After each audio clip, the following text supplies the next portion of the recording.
Uyunglele, touchdown Ross! They go with a run at 33, and that's blown up right at the point.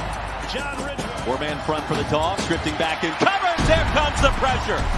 Way Walker, shot out of a cannon. Bennett, near side, pass is caught. George Pickens. Gary lost a yard his first one. They fake it to him, and smothering the quarterback is Tyreek Smith.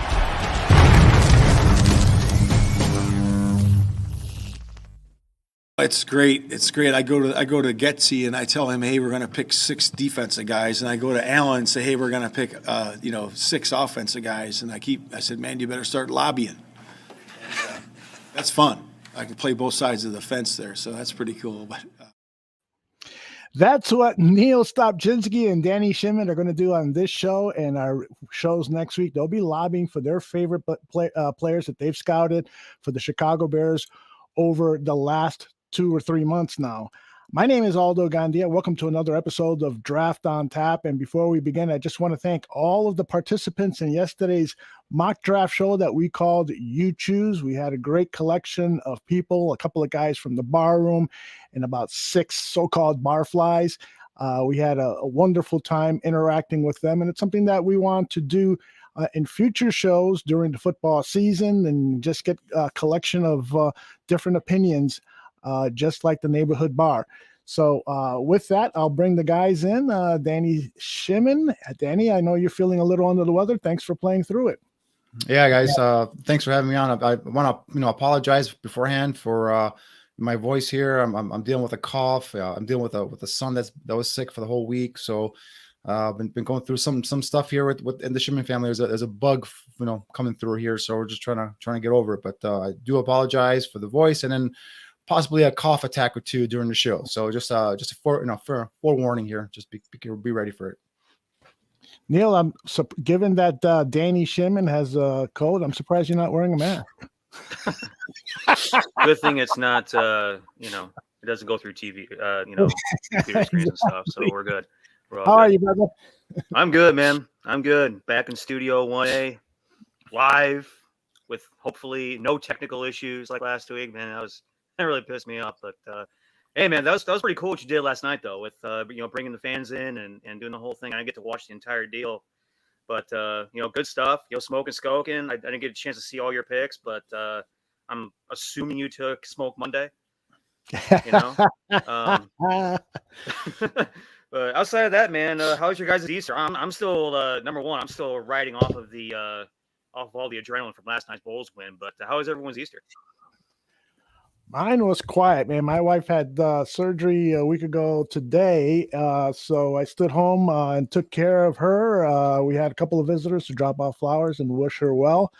She had hip replacement surgery, so it's been a chore getting her, through rehab, but she's a fighter and she's been doing well, and she'll be back to normal or better than normal in a week or two. So that was my Easter. Danny, how was yours? I was just quiet, just hung out with the family. Nothing really crazy. A couple cousins over, ate some food, drank some beverages, and had just a good old time. Excellent. Well, there's been a lot of news this week from Halas Hall. I'd like to start there and play a couple of clips from what transpired this week, particularly from Matt Eberflus's press conference. There are reports today that Justin Fields did not have a very good practice, a lot of mistakes. So we'll see what Eberflus had to say about that. But I want to start with a soundbite from Justin Fields, where he was asked, he was told what Ryan Poles shared with us some time ago is that we need to find, I think it was Poles, maybe it was Eberflus, that the team needs to find a dependable receiver. That's what second-year quarterbacks really need in order to thrive. And people can make the claim that it's Darnell Mooney, but clearly would love to find another one in the draft. So Fields was asked, what kind of a receiver is that? And then I'd like the guys to maybe offer their opinions on players that they've scouted who might fit this description. Ryan has talked about his desire to add a dependability piece for you, a guy that in big moments you can trust and rely on. When you've had that guy at previous levels, what are some of the traits that go into a guy that you as a quarterback feel is dependable? I think there's, multiple things. I think, one, you got to have that connection. Y'all have to be on the same page with, what concept you're running, with what coverage you're running to. And then I think the second thing is just that, it factor, that mentality, that, dog mentality where, no matter, what situation it is, what coverage it is, who's guarding you, that he's going to make a play. So just, that mentality and having, that, mentality in big moments will, I guess, describe that player that you're talking about. Niel, let me start with you. What of the players you've scouted, does a name immediately come to mind when you hear Fields' description? Well, the thing that first comes to my mind when he talks about that is, the first thing he says is you want to have that connection, right? In terms of, it almost seems like he would love to have a guy that he spent time with at the collegiate level come in right away to help this offense, rock and roll. And to me, I mean, Garrett Wilson, obviously, Chris Olave, obviously, Jameson Williams, he spent time with, even George Pickens. You go back to the first, a little bit of time that he spent at Georgia. George Pickens and him were together. So those are some names that immediately off the top of my head, I bet that, on the back of his mind, he's thinking, man, it would be cool to have somebody around that actually knows me, knows how I roll, knows my timing, knows the way I go about things. And the second part of that, he wants dudes that are just straight up playmakers. And so you look at guys like David Bell, who is a straight up playmaker. That's all he does is go up and make plays, over there at Purdue.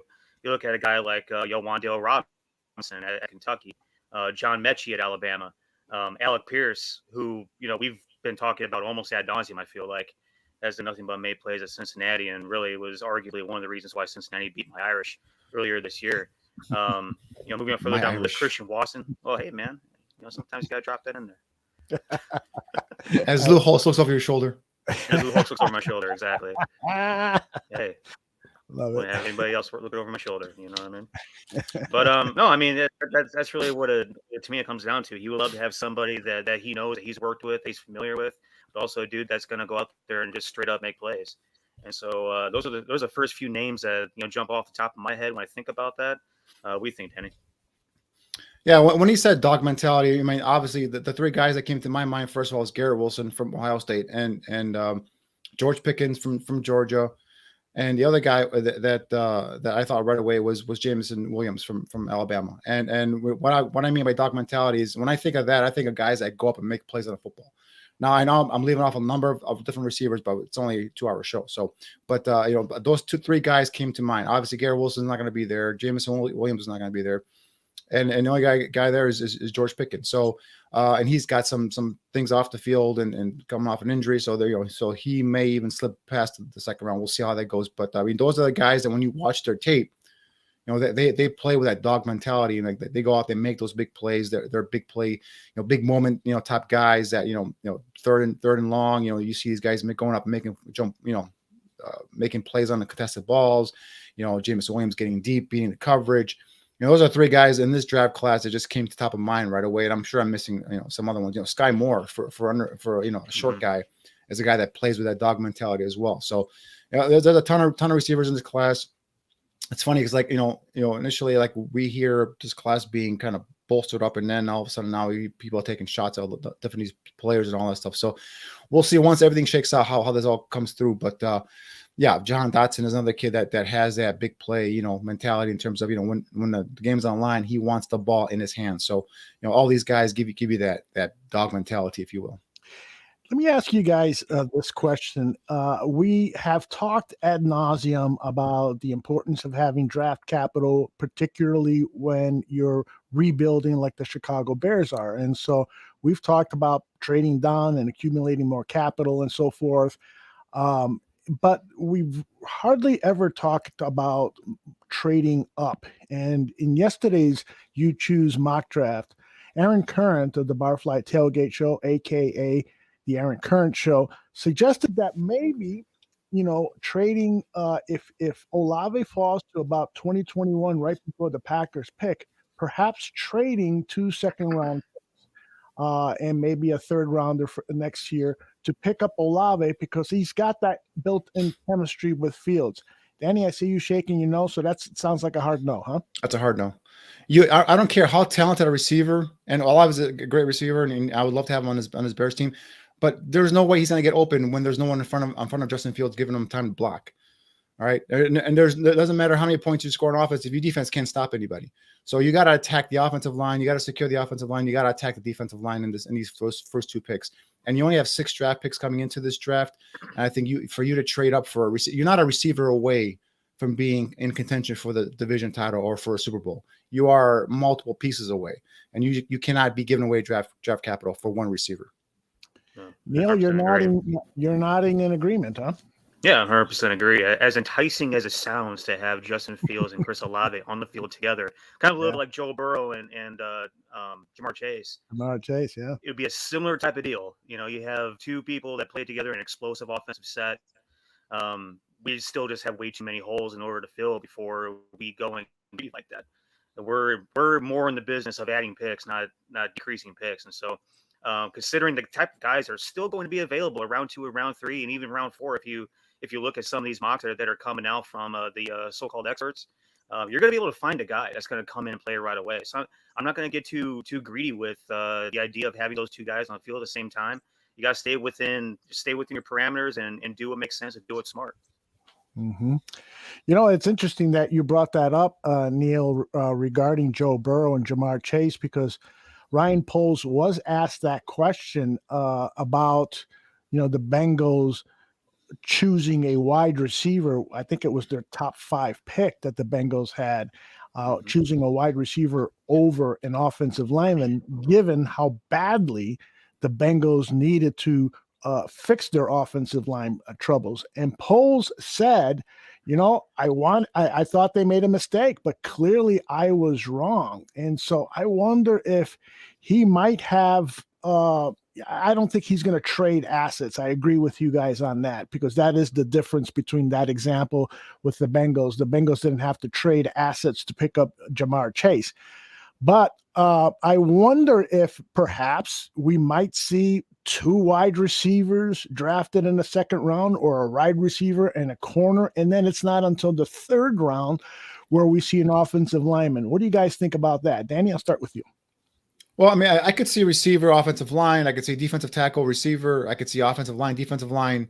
But I do think that they will come out of this draft with not 1 but 2 receivers. I mean, the receiver room is pretty bare. I know they signed David Moore today, but he's more of a camp body, if you will, a veteran that kind of had a cup of coffee with the Seattle Seahawks, and then last year I think was on practice squads with the Raiders and Packers respectively. So, but I mean, at this point right now, they're just signing guys to have bodies in camp, right? So for me, you attack the offense and defensive line first, and then you go at receiver. Like Neil and I have been saying for how many shows now, Neil, is you can get receivers in this draft. You get receivers in this draft in that 3rd round. You can get receivers in the draft in the 5th round. And if you're able to trade down, get a 4th round pick and get a receiver in the 4th round. I'm telling you, there are receivers in this draft that are going to come in and make plays for you on offense on late day 2 and early day 3 guys. So I would not, as like Neil said, it's enticing to have Chris Olave out there with Justin Fields, yes, but man, you got to protect the kid. You got to set him up, set up this offense to succeed, and you need an offensive line. And I don't care who you have out there, Jerry Rice or whoever. If you don't have an offensive line to block for the quarterback, you're not going to get the ball to him. Right. Look what happened the year before with that setup. Yeah, they took Jamar Chase and ended up being explosive, but Joe Burrow got his ass killed in year 1, and he ended up missing a lot of time. He ended up being all banged up, and he had to do a lot to get healthy and ready to go for this upcoming season. You got to have guys up front. You got to take care of the trenches first. And the more I looked at interior defensive line this week, the more I got kind of queasy about what happens if we don't take a guy in round 2, and even more so round 3. Who's going to fall to us, and who's going to be there available for us to go ahead and peg. In terms of trading my draft cap, I feel a hell of a lot more comfortable trading up if Devontae Wyatt falls, for example, up into the high 20s. I feel a lot more comfortable doing that than taking a receiver. So, ultimately, I feel like, you got 3 picks on day 2. O-line, D-line, corner, receiver are your 4 most critical needs. Tackle 3 of them with these 3 picks. And then let's just get into day 3 and see what's left, man. Okay. Let's discuss a little bit about the press conference at Halas Hall today from Matt Eberflus. As the reports have said, Fields had a rough day. at practice today, and he was asked about Justin Fields' frustration because he was visibly frustrated at times, and this was his response. What's the biggest challenge for Justin? Inexperienced quarterback, hasn't started a lot. Year two, starting from scratch and learning a whole new system. Yeah, I would just say that it's the process of it. It's like when you're learning anything new, a new skill, athletic skill or intellectual skill. You're learning a skill that's for everybody. That takes time, and it's a process. You have to go through that. So like I said, just learn one day at a time. The other thing that I'd like to add to that, there was another question about mistakes, and as every good coach will do, they didn't just shine the spotlight on Justin Fields, despite the fact that the question was about Fields. He turned it into the whole team in a philosophical response. Each guy's working through learning the system, and when you're learning a new system, you're going to have mistakes, and mistakes are good. Mistakes are learning opportunities, so you have to look at it that way at every position. So we want guys we're going to push and challenge them and stretch them mentally and physically so they do make mistakes. So why? So we can learn and then grow, and that's what we want to do. Guys, what are your thoughts on that? Neil, I'll start with you. Well, the thing about that is one of my fundamental principles of life is looking at mistakes as learning opportunities. Every bad thing that's ever happened to me, I've always looked at, okay, why did that happen? What can I learn from it? And you move forward, taking that experience with you and making better decisions down the road, right? The thing about all this is, guys, is that this is only their third day together, like all together as a staff, as a team, in the locker room, in the meeting rooms, on the field, running plays, learning the playbook. There's going to be some bumps in the road. And especially in terms of Justin Fields, he took a little bit of time off season to kind of tinker with his motion a little bit. And, anytime you got a guy that tinkers with stuff, it's going to be a little bit bumpy early on until you get your feet underneath you, so to speak, and you feel comfortable with the motion and getting that into the flow of the offense. And then it's going to be, smooth sailing. So the fact that Justin Fields had, a bad day out of like 3 days that we've had this week, I'm not going to be concerned about that. Bringing the fact that it's April, it's not August. These practices are largely irrelevant in terms of how well you perform. It's all about learning. It's all about gaining control of the offense, having the knowledge, knowing the checks, knowing the audibles, all those different types of things that come from a leadership standpoint and, an execution standpoint and, moving forward from there. So I like the way that he answered that question. Admittedly, everybody on this team probably had, some bumps these past 3 days, but these 3 days are here for a reason. And getting that early start on April 4th was there for a reason. By virtue of having a fresh head coach, you're able to get started a few weeks earlier, get those guys with strength staff, get them on the field, get to running, get conditioning in, get them in the weight room, all those different types of things. So the rehab part of that as well, if you're able to get with the training staff as well to get everything ready to go for April 18th. So concerns about performance are, I think, known and moot to me. The thing we got to focus on mainly and be happy about is that these guys are with these coaches, learning, absorbing, and getting a feel for what the expectations are moving forward. And then we get into OTAs next month, and it just builds on top of itself going from there until we get to preseason camp in August. Well, I guess it's on me now. So I took our favorite quarterback up north. RELAX. Relax. It's OTAs. They're installing a new offense. Justin Fields looks bad. We need receivers, guys. This is all part of the process here. We can't be sitting at every single OTA practice and say, "Oh, Justin Fields is getting better. Justin Fields is regressing. We need receivers. We need receivers. We need offensive line." They're installing an offense. Justin Fields is a competitive kid. Something that I loved about him coming out last year. This guy wants to, be perfect, if you will, and he doesn't take, him being, imperfect, kindly or doesn't like it. So that's what you like seeing in your quarterback. You like seeing a guy that strives for perfection. That this is not something that I'm going to be worried about. It's not something that, like Neil said, if this is, August or September, and they're looking crappy on offense, and we have question marks in terms of, what's going on, what's the scheme, and who's teaching these guys, and we can go there, right? But they're third day together, they're installing a new offense, they're together for the first time. Let's let them go through this. And I don't get the media, bringing this up and tweeting this stuff about, like, What's that got to do? Seriously, if I'm gonna sit there, I read his tweet saying, "Oh, Justin Fields looked bad today, according to so and so." Okay, it's the third day of OTAs. I don't care. I don't give a crap. He's gonna look bad because he's learning a new offense, a new system, a new scheme, new play call, new protection. It doesn't have his full complement of offensive line yet. So let's just let it go through. It's a process. Let's get to the training camp, and let's get to the first week of the season, and then we'll see what's going on there. I feel like our media people this week were just sort of like, today we're just taking turns back and forth to see who can be most controversial about this. Seriously, it's non-news. They're trying to make news into non-news into news. It's like, really, they're installing an offense. This is going to happen at every level, at the pro level, the college level, the high school level. Spring is for install. Spring is for mistakes. Spring is to F stuff up, so that you can learn. You can get in the film room and say, okay, this is what you see here. Okay, this is what you're supposed to see. You're supposed to see this guy coming down. All this stuff is here in spring for a reason. And I remember just all the beat writers down in Mississippi State were the same way sometimes in terms of the quarterback position. Like, oh well, he had a bumpy Thursday in the middle of March. Like, come on, guys! Like it's spring. It's for us to be able to figure out what's going on, how to gel with the different components, the new pieces that are in, and really just to see what you have. Flus, spend a little bit of time talking about the importance of this time of the off season, just to see what you have, what's in the room, what are the tools that you have to work with. He has never spent any time with this team as it's constructed right now. All these players, half of them are new. Half these players haven't spent time with each other. So, I mean, the big thing is just seeing how this team gels, what works together, what doesn't, fit the pieces together. Bad performances, I don't want to, hearken to Allen Iverson, and, we're talking about practice thing, but, it's practice in April, man. It's a preseason, pre-draft minicamp.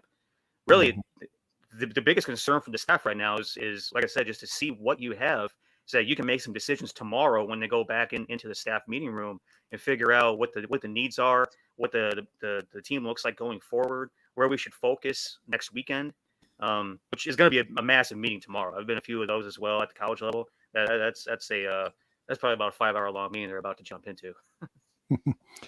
Well, we have all heard about the HITS acronym: hustle, intensity, takeaways, and playing smart. Eberflus introduced us into a new one. It's called growth mindset. After the practice, my main message was is that I said, hey, the in vogue term now is growth mindset, right? Everybody says that. Well, what does that mean? That means that I'm going to learn from my performance, good, bad, or indifferent. I'm going to take one rep at a time and learn from that. What can I take away from that rep? So as you watch this tape with your coaches, and as you watch it, how can I grow and to get better? Even if I throw a touchdown, or I make a TFL, or I make an interception, or I get beat over the top for a touchdown, there's learning that takes place in that performance. And we have to do a great job of learning through those performances. That's how you get better. And that's the new term, growth mindset. I hope the players don't get sick of listening. Yeah, I mean, it's all kind of raw stuff, and I think NFL players, professional, get tired of that kind of stuff. So hopefully he doesn't start, diving into this, and throughout his, tenure here. But the one thing with Eberflus, the one thing it's kind of cool is, like, you see him now, it's all nice and smiley, and he's friendly with the media. Let's see him go through this first season, and we'll see how he take a turn for more terse, more short response answers. Like remember Matt Nagy when he first started? Mm-hmm. He would explain one thing and go on for hours, and later on it just started explaining, just talking, not even explaining anything, just talking, and now all of a sudden he gets snippy with people. So it's all lovey-dovey right now. It's all like in a honeymoon phase, and we'll see how this goes. But yeah, I mean, it's like Neil said, right? This is where you learn from your mistakes. Even if you made a good play here, like he was saying, go back, look at the tape, see what you missed. Could there have been an easier play could have made, even though that was a successful play for a touchdown? Did you miss an easier throw? Did you miss an easier block? So this is the time in the classroom where you guys put something on tape, and you go out and you then learn and work on it, and then just kind of study it. And then now when training camp comes, when you have your full squad, now you start putting everything out on the field and start just getting better from there. Yeah, it doesn't sound like a T-shirt to me. Growth mindset, right, Neil? Yeah, I really like what he said on Tuesday. You know, when they were talking about, you know, as you head into camp, what's the message, right? And you know, he stressed the idea of, you know, introducing the new concepts to the team, focusing on the concepts. But you know, the one thing that he said on Tuesday that kind of resonated with me was that you know, that the message that he wanted to focus on is you know, talking about the simplest form of execution, right? As assignment, alignment, key, and technique. You know, executing and finishing all those concepts and principles. And really, and again, like we're going back to team building. We're at the very like bedrock of what this team is currently and what it could be, you know, potentially as we move through the next, you know, what month will be in April, next 4 months, next 5 months, as we go into week one. You know, having everybody in this locker room on the same page and knowing their assignments, aligning in the right spots, you know, focusing on the right keys, executing the correct technique, you know, finishing plays. That's another thing that he was big on this week as well, was how do guys finish. I can remember if it was yesterday's press conference or today's, but that was one thing that he really focused on, and wanted the coaching staff to focus on in the position meetings, you know, pre and post practice, was, you know, looking at the tape and how did you finish? Did you run the extra 5 yards? Did you you know, finish through the line? Did you, you know, all those different types of things that I'm sure all of us remember when, you know, we were around ball or played ball back in the day. But you know, those are all things that matter, and those are the tiny things that build into something great. You know, you always hear the expression "little things kill." They actually do. Little things killed us tremendously over the course of the past 4 years. Getting all these little tiny things right builds a lot of football character, and it sets the foundation moving forward. Very good. All right, I got one more here, and it's about Eddie Jackson. There's a lot of talk in the chat about Eddie Jackson. I don't have to go over, you know, the problems that he's had with the Chicago Bears. So he was a topic of discussion not only here in the chat, but also at Halas Hall today. It's still there. You know, there's, you know, you can see the range and the speed and the athletic ability that's there. I think now it's a guy with that experience. He now just has to fit himself into our defense, you know, and the defense that we're installing. And I say our defense, you know, meaning him included. So I think that he's just going to have to do that. You know, he's been in these situations, and when you have experience like that, you've been in situations in a deep part of the field, which, oh yeah, I remember that happened before to me. So he can utilize that for himself to really enhance the progression of what he wants to get done. By his own admission, he said last year was probably his worst year. How beneficial then is a fresh slate with a new staff, and he can kind of start again? Yeah, I think you can see it. I can see it in his attitude and his demeanor. I can see it in his eyes when I talk to him, that he is energized, and he sees this as a fresh start for him. And I could see that in his practice too, and just the way he's carrying himself. He's been great in the meetings, and he's been great on the practice field. You guys have any hope that Eddie Jackson can salvage his future here in Chicago? And start with you.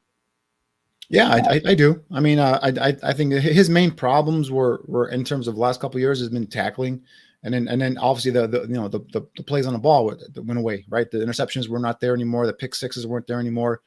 You know, it just, to me, I've said it before. It just seemed like once he got his contract, you know, his production just fell off, and I'm not sure.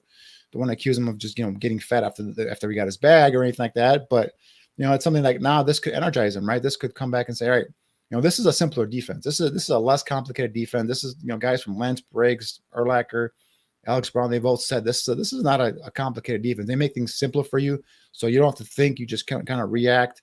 You know, so Eddie Jackson, hopefully, you know, he'll be able to, you know, make some plays on the football and get those turnovers again, and then obviously shore up his tackling. I think that was the main thing. Is the tackling was just atrocious, and just the attempt or the lack of attempt, and then the breakdowns and the secondary also were, you know, something that really bothered me, especially for a guy that's, you know, quote unquote the leader of that secondary. Just were unacceptable last couple of years. So I think those are the things that he's got to work on. So, you know, hopefully he does that and they can come back. But yeah, I mean, I haven't given up total hope on Eddie Jackson. Yeah, I mean, you know, since you guys have never heard me talk about how, you know, frustrating it is that Eddie Jackson can't tackle, I was going to say, hopefully that's the one thing that, you know, really honestly, Eddie Jackson has a chance where, you know, the reset button has been hit, and he's got the opportunity to start from a clean slate.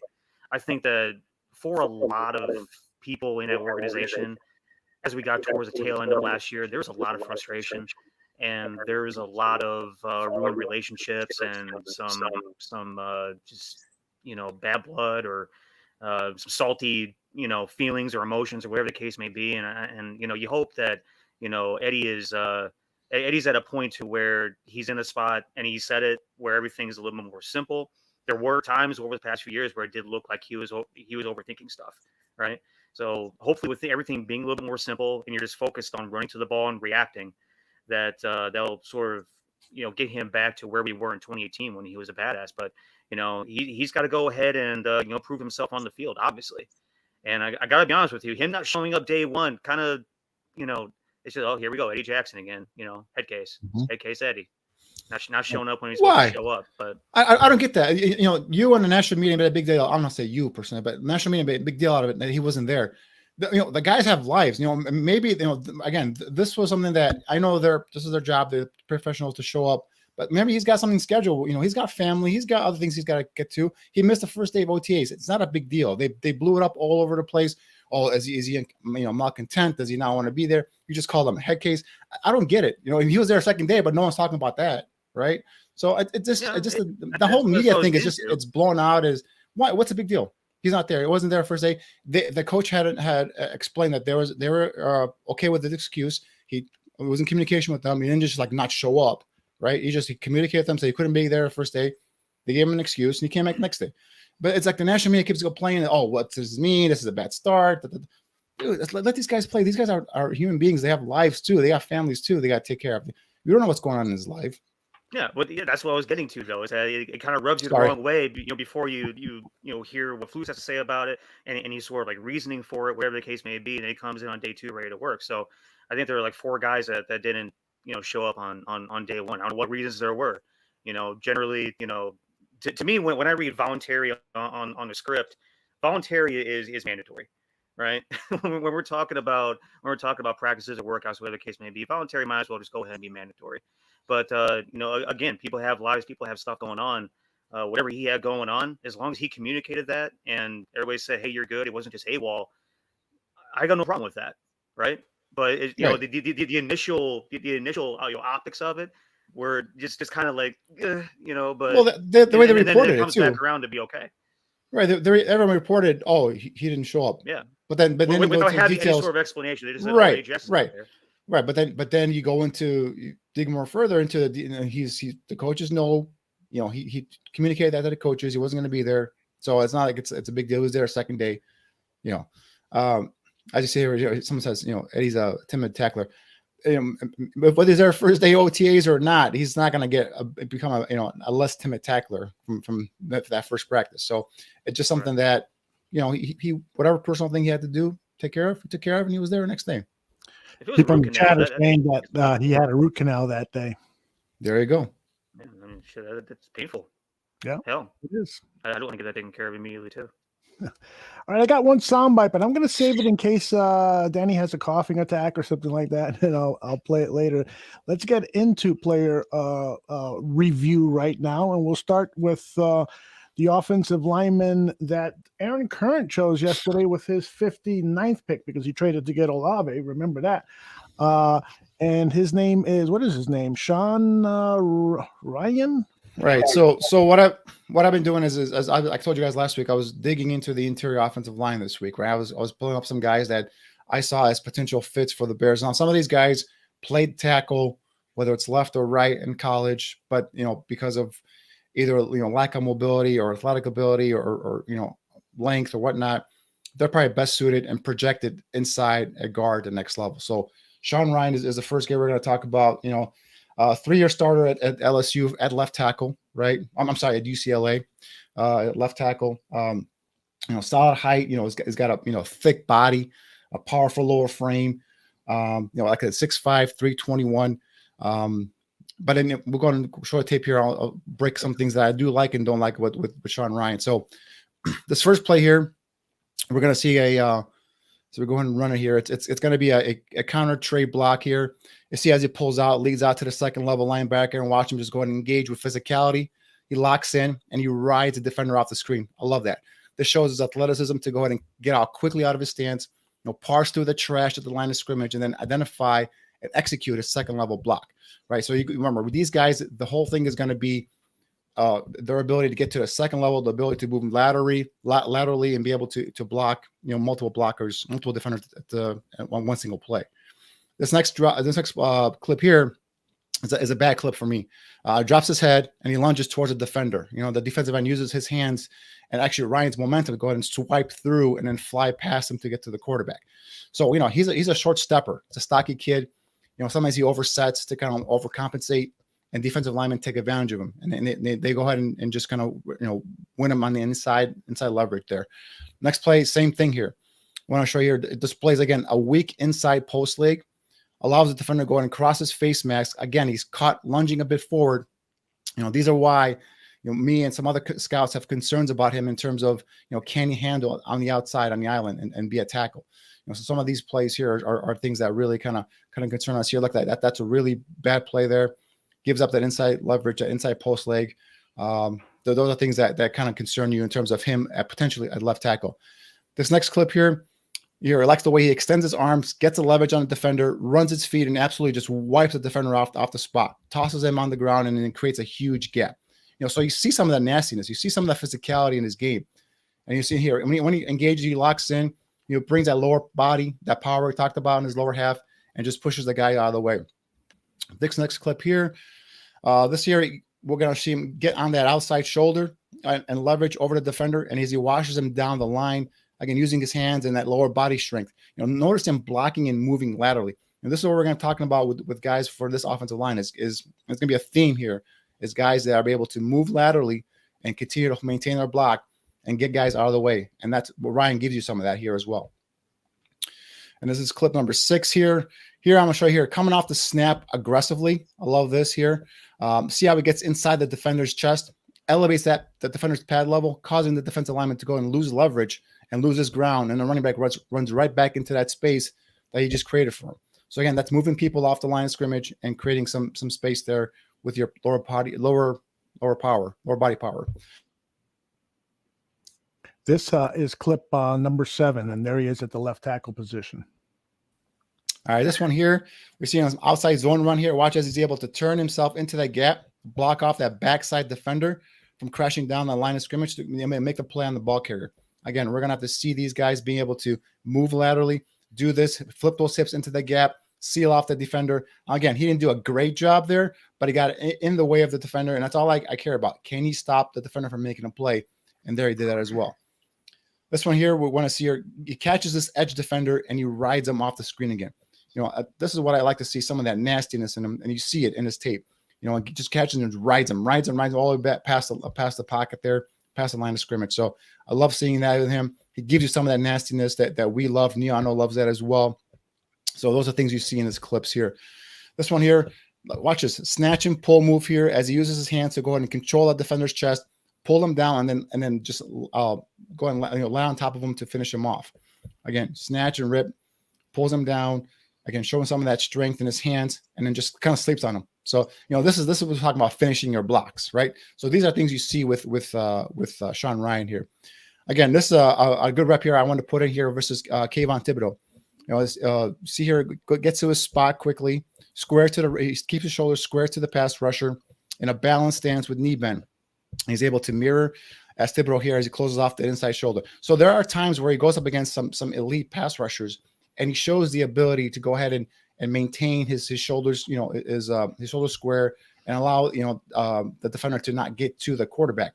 There, Thibodeau tried to go with the inside shoulder. He was able to recover real quickly there and kind of keep him off his quarterback. So there are times where you see him, look like he could play left tackle, but I think majority of the scouts agree that his best position in the next level is going to be inside at left guard.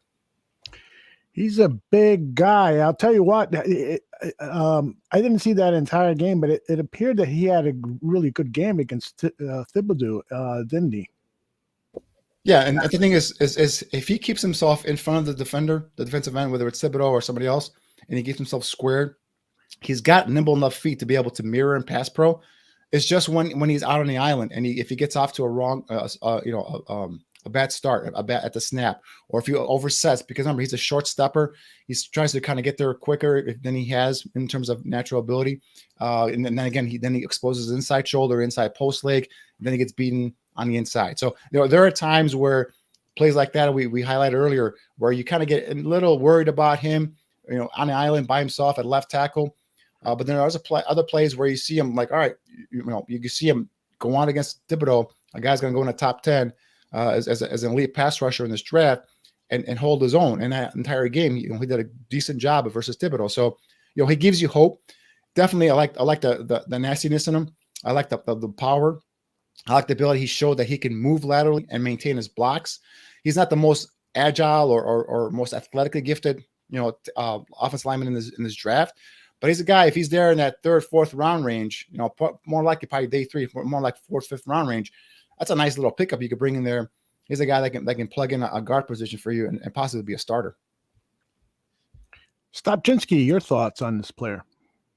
I'll tell you what, on paper, you like what you see immediately when you look at his measurables. 6'4" 3/4", 323, just some of the most massive hands that I've seen on a measurables chart at 11 and 5/8, 32 and 5/8 arms, which is one of the reasons why you're not going to see him on the edge. But 80 and an 1/8 wingspan tells you that he's just a big, beastly, boxy guy, right? So he's built like an interior lineman. And if you watched him, run around during the combine, you can tell that that this guy is by no means an elite athlete. He's going to be boxed in a phone booth and having to play inside in between a couple of guys. His lower body explosion, like you talked about, Danny. You like that 34.5 vert, 9.2 broad.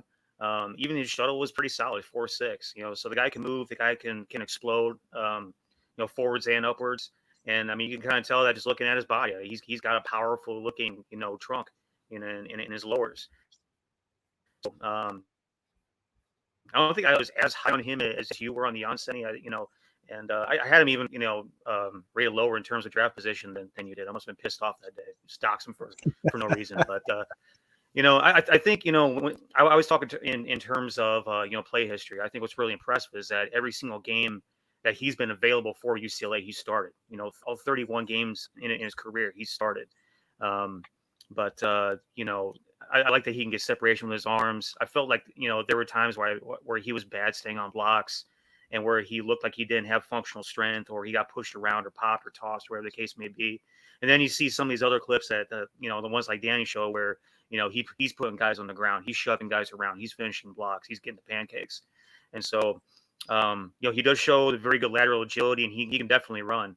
And again, we're not talking about a guy that's going to be on the edge. He's not going to protect the blind side. He's not going to be on an island, against elite athletes. But if you put him inside, and especially, in the case of us needing, guards more so than centers, he can go ahead and be a very functional left or right guard option for us. I'd probably start him off with a right guard personally, but, just in terms of his, my concern was his ability to anchor sometimes against big, powerful dudes, which is why I think I probably dropped him a little bit lower. But I'm also talking about a guy that I just did a really quick, look at. I think back in January is when all these notes were written. Since then, I kind of like the way he did at the combine. Again, not an elite athlete, not somebody that knocked my socks off. But I look back at my notes from the combine. I have pluses here, a plus here, a check mark here, and so I mean, he did some right things at the combine. He did what he needed to do. He put up the numbers he needed to put up. He measured what he needed to measure. He did definitely be a viable option on day 3. Do you guys think that a starter would be available in day 3? Do you see this player as a potential starter, a plug and play player?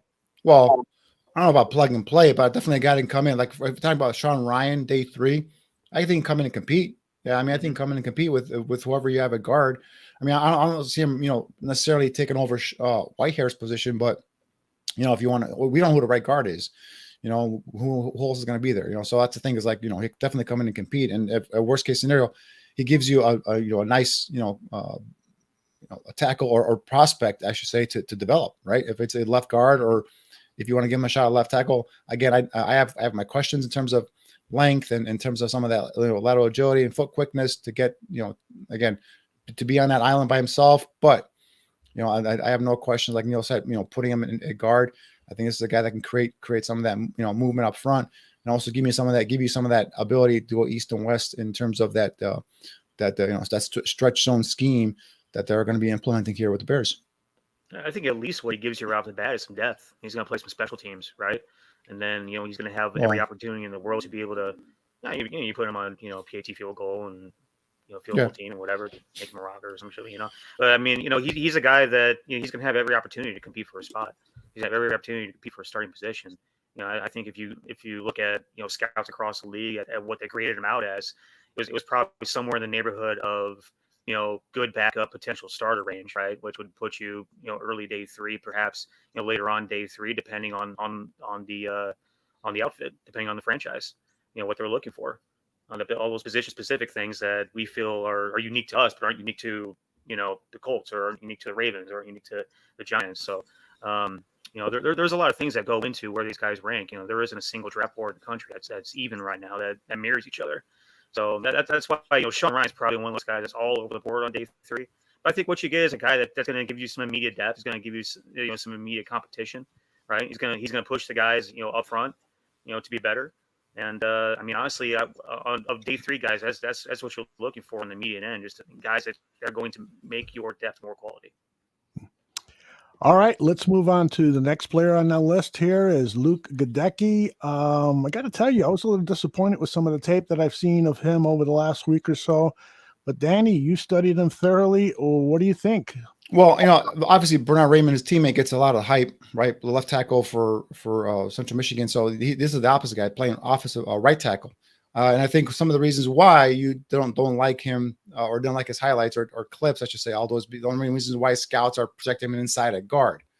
He's been playing right tackle. And he looks at times a little off kilter, if you will, at right tackle. So let's go ahead and put in that first clip, which is going to be a bad one in terms of me. I put this one in red mark versus LSU, and here you can see him. He can struggle with quicker defenders, out on the island. Here his hands are late. So his chest is exposed to the defender. He gets his pads level elevated and does not have that foot speed to go ahead and stay with the defensive end. So again, late hands allows the defender to get into his chest, and he doesn't have the foot quickness to go ahead and now he's lunging and trying to reach and trying to grab the guy. So that's something, again, kind of when I looked at that, I'm like, this guy really is going to struggle. And now I see why scouts are saying this guy's going to be kicked inside the guard at the next level. This next clip here, now you see some of the positives in him, right? You see here, does a nice job of locking out his arms. He's got 32+ inch arm length, knock a lot of arms, extending, controlling the defender's chest, and is able to go ahead and maintain his pass set and dance with the defender. So again, if you're not stressed with a speed guy, you're able to go ahead and lock out here, get to your pass set, staying square. It's just that the unfortunate part is we never saw this on a consistent basis with him. So that's why I think when this, and then you see him there at the end of the game, at the end of that play, kind of lunging and trying to stay with the defender. So again, he doesn't have the necessary foot quickness to play tackle at the next level, but definitely I could see him with that size and some of that nastiness we'll see in some of the other clips here. I could see him kicking inside at right guard and being a viable option there at right guard for an interior lineman. Here we're going to see him win that leverage battle with his hands placement, uses his strength to go ahead and torque the defender and then bury him, and then showing off some of that nastiness that I love in my offensive lineman. And I think Neil loves this as well. You want to see that finishing effort. You want to see him be able to not only just, torque and bury him, but just lay on top of him and just kind of like, give him that feeling like you got your ass whooped on this play. Yep. So I love seeing that on my offensive lineman. Here, another clip here with a nice pro set, pass pro set. Shuffles to cut off the pass rusher's outside leverage. When a defender tries to go ahead and spin and move, he catches him and then he buries him into the ground. Again, don't think you're going to get past me, boy. Grabs him and just lifts him and just scrams him into the ground. So, these are some of the things that you like seeing him do on tape. Unfortunately, like a lot of times when you watch multiple games, you see him get beat on some speed rushes to the outside. This clip here is clip number 5 here. Again, I just want to see here, can he climb to the defense's second level? Here he gets out to that second level run fit, locks up, seals off, and maintains his block on a linebacker. And those are one of the more important things we're going to see here. We got to see guys that are mobile, guys that can get to that next level, guys that can probably, do chip blocks, chip and then release. But also the thing is not only just reaching the second level run fit, but maintaining those blocks. And I think there's a nice clip here of him being able to do that. So again, Does he have some limitations in terms of lateral agility, lateral movement? Sure. Is he going to play on the island? No. Is he going to be a nice, developmental prospect if you kick him on the inside? Definitely. So I think this is another guy, kind of like Sean Rhyan. I think he's a nice, day 3 prospect. You bring him in, you put him in there. Like Neil was saying earlier, at least he gives you competition. And as a guy, you could develop into a future starter, I believe. And Nomad called him a filthy animal. I absolutely love it. You take an LSU guy, throw him on the ground, rub your nuts across his forehead as you're getting up. That's the way you do it. I love it. Exactly the way that you do it. He does some nice things on tape. I did not go deep into Goedeke. I think that's how you pronounce that, right? I thought it was Goedeke, but you might be right. Goedeke. Goedeke looks about right. Yeah. Eastern European phonetics, but his friends call him Luke. I just call him Luke. There you go. So the thing about Skywalker that kind of drove me crazy was that you watch the individual film during Senior Bowl, and he was another guy that couldn't anchor against rushers, got tossed around a little bit, pushed around, got beat across his face on the edge, consistently, and that that really soured me up on him a little bit. And again, I didn't go into the deep dive like you did, Danny, to go into watch LSU and Missouri and all that. I didn't get that far on my list, but like I said, you got a guy that has good enough feet to play on the inside. He's got the nastiness to go toe to toe with guys. I think a lot of stuff can be taught, and especially if it's a strength and power issue, those are things that can be developed. And so again, as day 3 guys, all you're looking for is guys with traits, right? Especially when you get to later day 3, all you get is guys with traits. I would not take my 71. Absolutely not. I think on day 2, you need guys to come in and start immediately, right? And Goedeke's not that guy. Same problem I had with Bernard Raymond when we were talking about him a few weeks back. You can't have a guy that's going to show up and immediately need a year or 2 worth of development. That just can't happen. And especially if you're talking about a day 2 guy, a guy that you're already guaranteeing close to $10 million for. You're losing 1 year, 2 years of that guaranteed money just developing the kid. He's not going to play, consistently as a starter. So, day 3 guys are basically day 2 guys that you like a lot. That you're not ready to pay a ton of guaranteed money for. 4 and 5, that's my money spot for developmental dudes, right? And a guy like Goedeke, he's another one of those guys that is an elite athlete that has some work to do in certain aspects of his game, coachable things more or less. But he's a guy that would bring in probably early, middle of day 3. If it was me being Ryan Poles and us being in position to draft another offensive lineman, if he stopped my board, I won't bat an eye on taking him in 4, 5, 6, but definitely not day 2. Do you guys disagree with Jordan? Because he thinks it's hilarious that Goedeke is being kind of criticized here a bit. He says he's got better technique on tape than Tyler Smith. Technique-wise, I think that they both have a ways to go. Jordan, I think Tyler Smith, though, athletically can play left tackle. I think Goedeke, we know he can't play on the outside in the island, so that's why you got to kick him inside to guard. So I think that right there drops his value a little bit. Right, so you think about a guy that's going to come in and play a position inside, not a premier position at tackle. So generally, day 3 is when you get some of these players to come in. And I agree with Neil in terms of Goedeke. Like I said, I like him at guard as a developmental prospect, but not at pick 71. And Tyler, I'll be honest. The position versatility that he provides you is immensely valuable. You got a guy that can play multiple positions, probably 3 or 4 positions across the front. Goedeke could probably play 1 or 2. Right. So if you have a guy that's more usable and especially if you're injury ridden, he can get you a game. I'm not so sure that he can do that. I'd be a little queasy with him on the edge, to be honest with you. So I think that drops his value right there. That's why Tyler's more valuable as a day 2 guy. And again, I'm talking about maybe like a 3rd round guy. I'm not sure if I take Tyler in round 2, maybe round 3. But he's a guy that I like mainly because he's got the feet, he's got the athleticism, he's got that nasty that we're even talking about Goedeke. But the thing is about Tyler is that he can play multiple positions, and that's worth more than a guy that can play 1 or 2. All right, let's turn our attention to Cole Strange. Danny, I did not get an opportunity to put the identifiers on what position he is. So let us know what where he is on the offensive line when we're looking through these clips. All right, this is a guy, Cole Strange, that Neil and I first caught a glimpse on at the Senior Bowl, and I think Neil and I both were impressed with the kid. Competitiveness, the guy wouldn't back down. A lot of times he looked like he was outmatched in terms of size and weight, and he just kept battling. So I dug into this kid's tape, and guys, I'm very impressed with Cole Strange. This is a kid that I would not bat an eye on at pick 71 if he's there to go and grab him. A 5-year starter, had the extra year with the COVID year, has started primarily at left guard, but he has some starts at center and at left tackle. So he's played multiple positions along the offensive line. Played 49 games with 44 starts. So he's durable. He's there week in and week out. A 4-time academic All-Southern Conference. So the kid's got a head on his shoulders. So he's a smart kid. Just an athletic blocker. The guy can move laterally. This is kind of offensive lineman the Bears are going to be looking for, in my opinion, come this draft and come in the future, as long as this scheme is in place here. So this first clip, if you want to go ahead and run it here, Aldo, this is where I want to show how quick and nimble he is out of his stance. Here on this counter block, he pulls out. Danny, where is he? Right tackle, left tackle? He's right guard. Okay, right guard. Okay. I'm sorry. He's left guard. Okay, go ahead. Sorry about that. So yeah, here we see him come out of his stance, quick and nimble, right? On a counter block here, pulls out, takes on the defensive lineman, and stands him up at the line of scrimmage.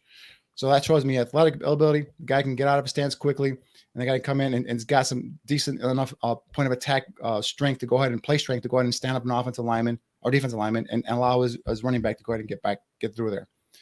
So is this clip 2, Aldo? Clip 1. This is the finish of clip 1. Okay. Clip 2 coming up right now. Yeah, he's going to be left guard in all these clips here.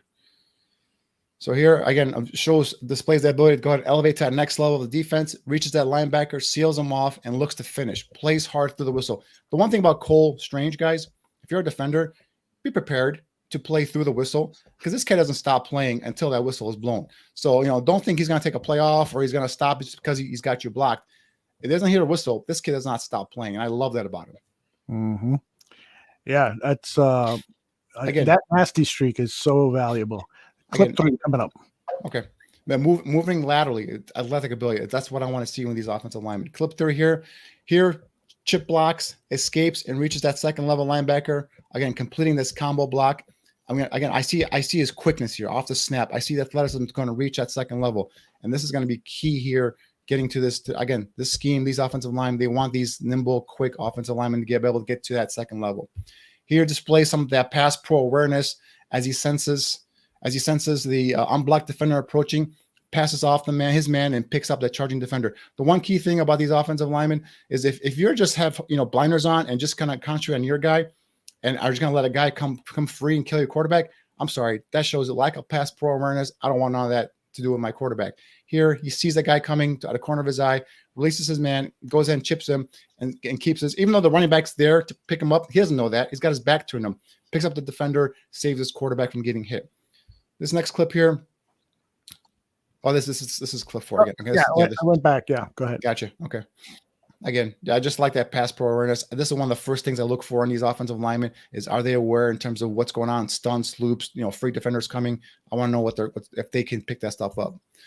Here, again, I want to show athletic ability, quickness, again, on display here at the second level. He passes by the defender at first, right? But then he has the recovery quickness to go and get back and take out 2 defenders with 1 block.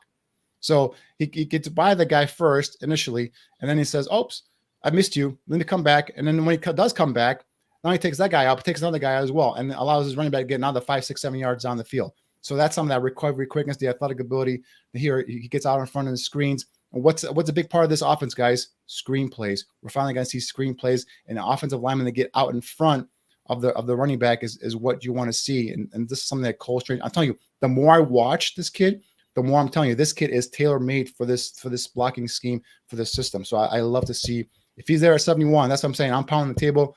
I'm going up there with no doubt making Cole Strange that 71st pick in this draft. All right, next clip. 6. Next clip 6 here. In this pass set, I want you to see how quickly he shoots his hands into the defender's chest plate to go ahead and control him. Sets up in a wide balanced base with forward lead to go and help elevate the defender's pad level, making him lose leverage. Pay attention to his feet, guys. See what he does here in terms of not stopping. He keeps working his feet. He will set and reset to be able to anchor and then throw it off that bull rush.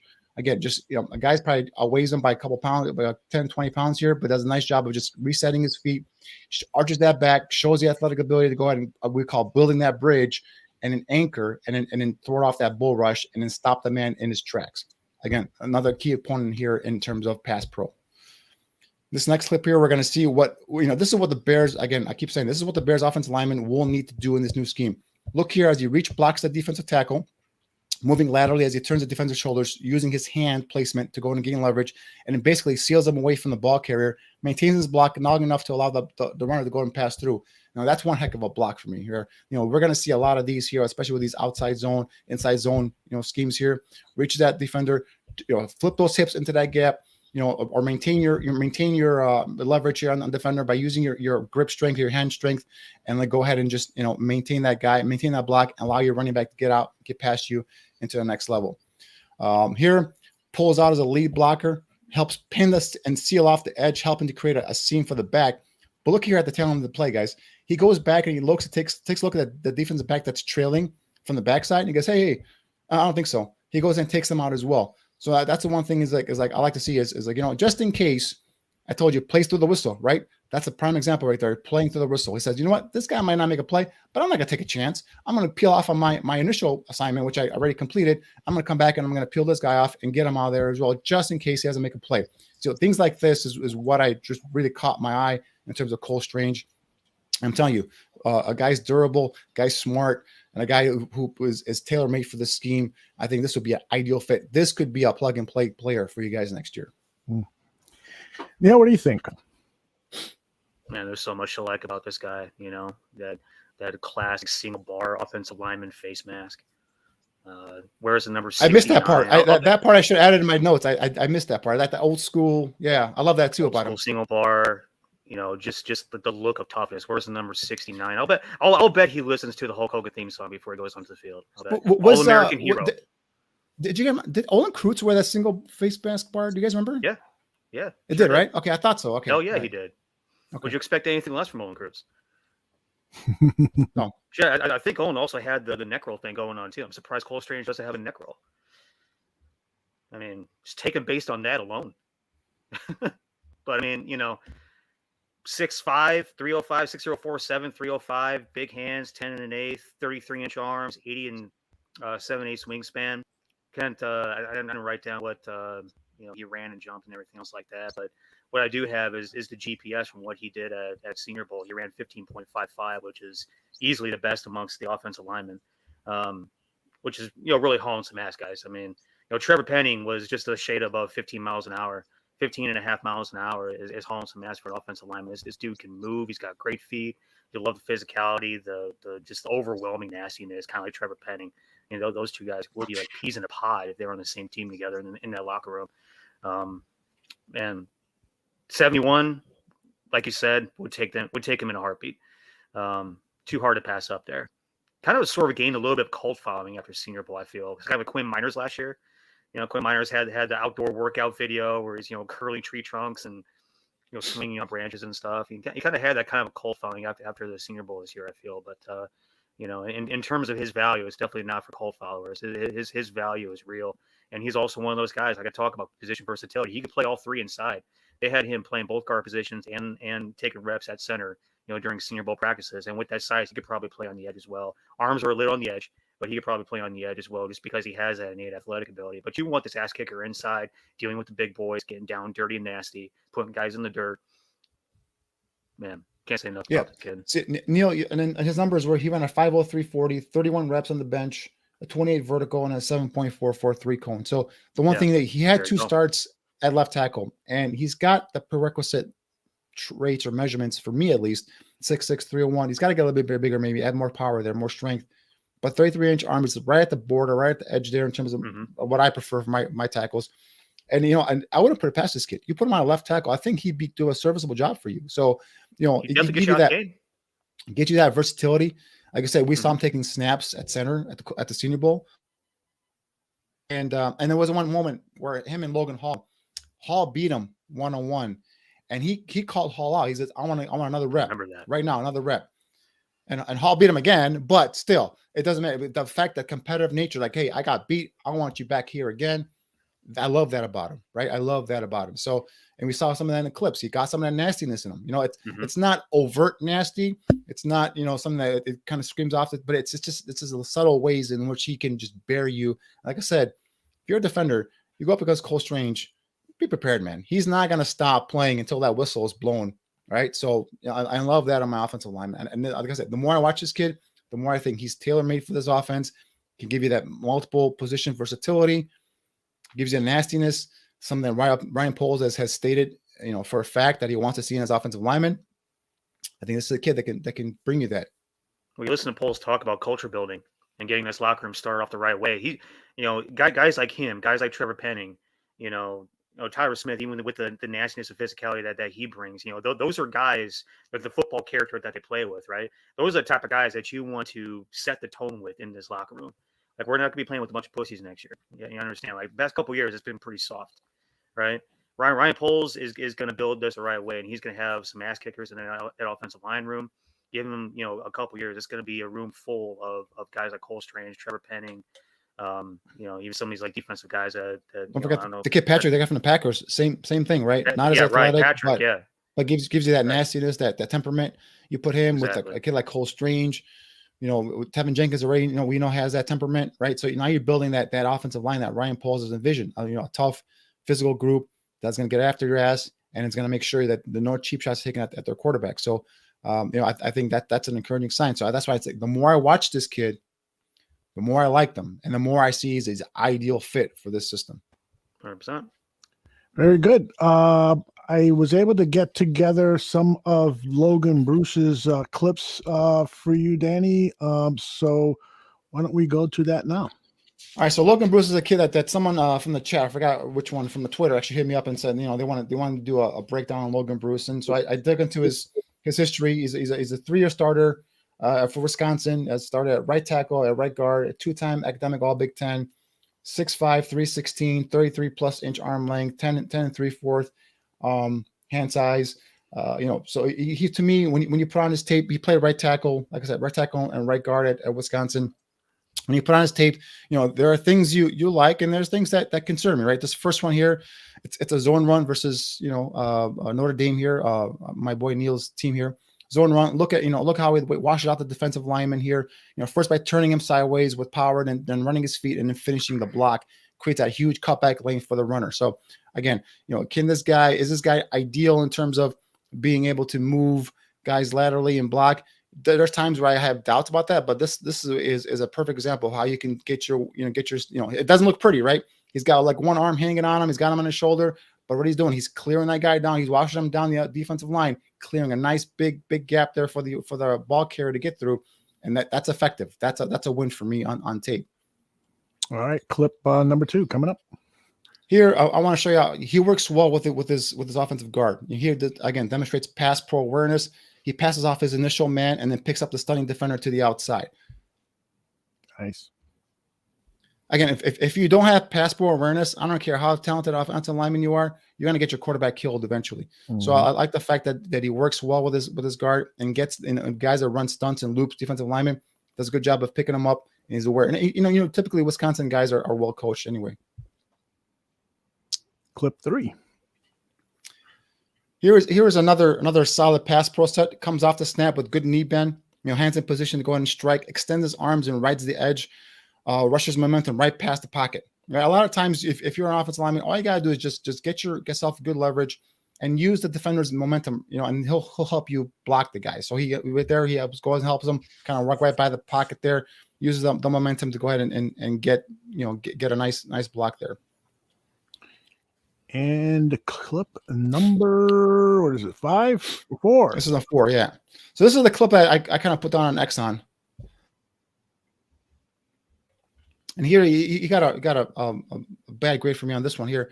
Here he lumbers out to the second level. He reaches the defender just fine, but he's unable to sustain or maintain his block. And of course, his defender ends up making a tackle. So that's a bad play for me. Mm-hmm. It's one thing to reach the defender, but you got to maintain and sustain that block. right, in order for you to be a successful play. Because here, again, loses the guy ends up making the tackle on his running back. So that's a play where some of the athletic ability, he might be not, in terms of change of direction, next level, he could struggle with quicker, faster defenders like linebackers and safeties and whoever's that come up in the box to make a play. So that's something you have to keep an eye on in terms of elevating this guy to the next level. Danny, I've got the 2 clips queued up from the Michigan game. So the first 2 that you had on your list. So let's go there. All right, this first one, if this is the one I'm thinking about versus Aiden Hutchinson, this is a red mark for me as well. Right here. So here versus Hutchinson, you see some of the issues he has in terms of when he's matched up one-on-one versus good pass rushers. He's so concerned about that outside edge and cutting off Hutchinson's angle that the defender crosses his face mask and beats him to the inside shoulder, ends up wrapping up around the waist and actually gets away with a hold there. So again, this is some of the things where when I see this on tape, that tells me that the guy's got issues in terms of on the edge and being able to maintain some of the his pass pro integrity for some of these quicker, faster players. Now, obviously, Hutchinson, first pick in the draft, possibly is a guy that's going to be a lot of offensive linemen. But again, this is just something that kind of strikes a bad chord for me when I see a guy overset, gets beat inside easily, and then ends up having to wrap him up to avoid. Actually, didn't even get a penalty there. You see Hutchinson flinging his arms there, saying, "Hey, where's that holding, Paul?" Because he was literally had him around the waist. So those are some of the clips that gave me some pause in terms of him as a right tackle. But definitely a guy that you can kick inside as a guard prospect. Here's that one last one that I have. So I think this would be number 6 on your list. All right. So I think this is the one where, I show some of the athletic ability that by pulling out and leading the back into the hole. Well, it's discouraging that the linebacker knocked him back in terms of his head. You see his head trying to jolt back there. But he is efficient in terms of leading up into the hole and limiting that defender. So that's the one thing is with some of these guys here, you're going to see them, can they move laterally?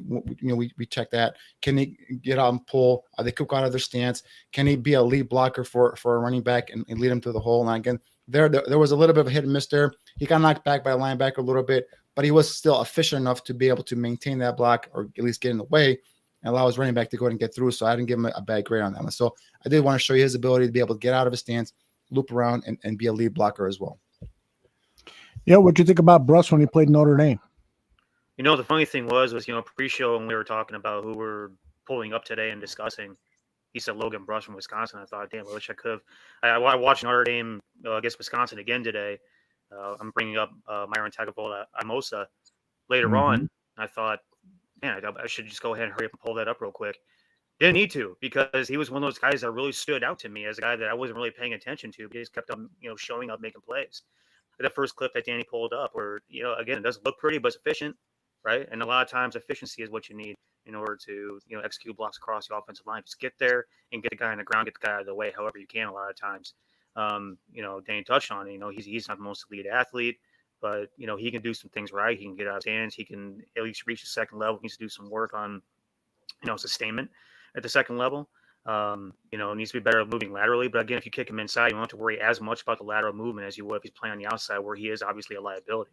There were a few times like on the stunt play where he and Myron, were, engaged with each other, and he did a good job of sticking with Myron, a guy that is definitely a little bit more athletic and explosive than him. So, he's a quality day 3 guy. And again, you're talking about a dude that comes from a place you could argue with offensive line U. I mean, there's a few places like that. Boston College, that jumps off the top of my head. But a few things about Wisconsin kids. They're going to be tough and gritty. They're probably going to have some nastiness about them. They're going to be very well coached up and fundamentally sound, and the technique is going to be, if not flawless, work on it a little bit to get it to where you need it to be, right? So he's an interesting player, certainly. And again, like a lot of times you can tell a good player when you're putting on the film, watching somebody else and their plays jump off the screen to you, right? And a lot of times, that's a good indication that, he could probably succeed at the next level. Very good. One thing I like about him, though, is sorry, Aldo, cut you off, but one thing I like about him, it gives you versatility. He can play right tackle, he can play right guard. So, it's just a matter of getting him. I think guard obviously is a better position for him, but I think that versatility doesn't hurt.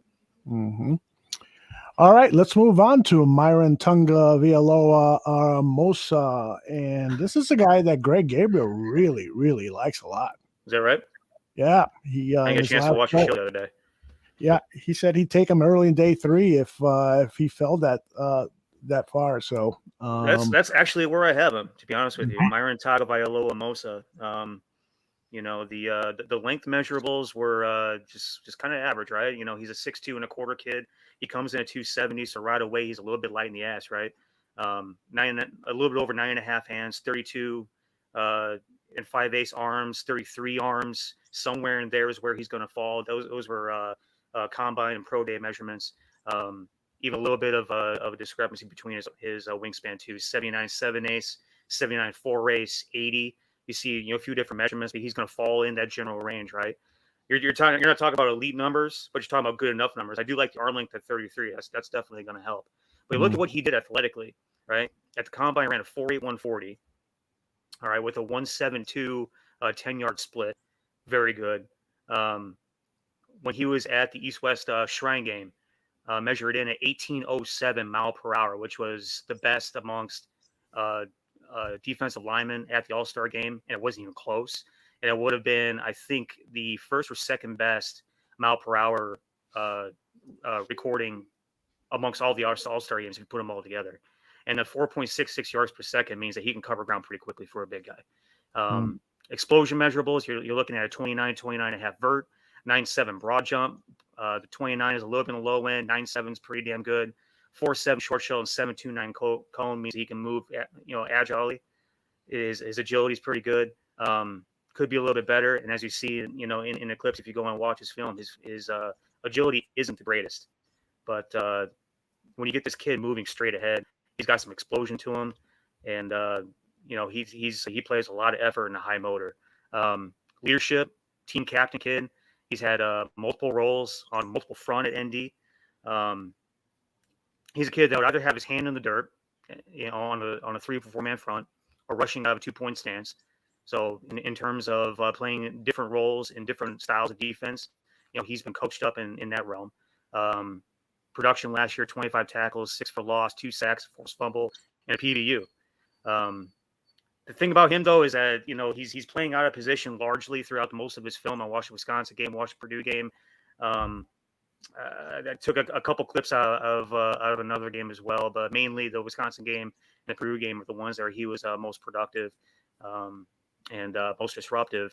As a projection eval, you're looking at him as an edge or a D line. If you look at him in that sort of evaluation, you look at a guy that's kind of clunky in space. He's got some stiff lowers, struggles to flip his hips at times, has kind of poor ankle flexion on the edge, and nowhere near athletic enough to win consistently at the next level against bigger, more athletic guys than what he's seen at the college level. But as a 5, which is, you can say he probably played 5, probably 30-40% of the time amongst the snaps in Notre Dame. He showed a great first step. I wouldn't say he's necessarily an explosive guy, but he's a guy that's got a lot of juice. He's very quick feet, good bursts, changing direction in pass rush. Shows the ability to be upfield disruptive. Parts of him are very well twitched up. He uses his hands well. He shows some violence. He uses grip and rip, and he shows serious violence against that Wisconsin game. They must have been talking about his mama pregame, because he took one of those offensive linemen, gripped him, just ripped him down to the ground. The kind of nastiness and power that you love to see out of some of these guys.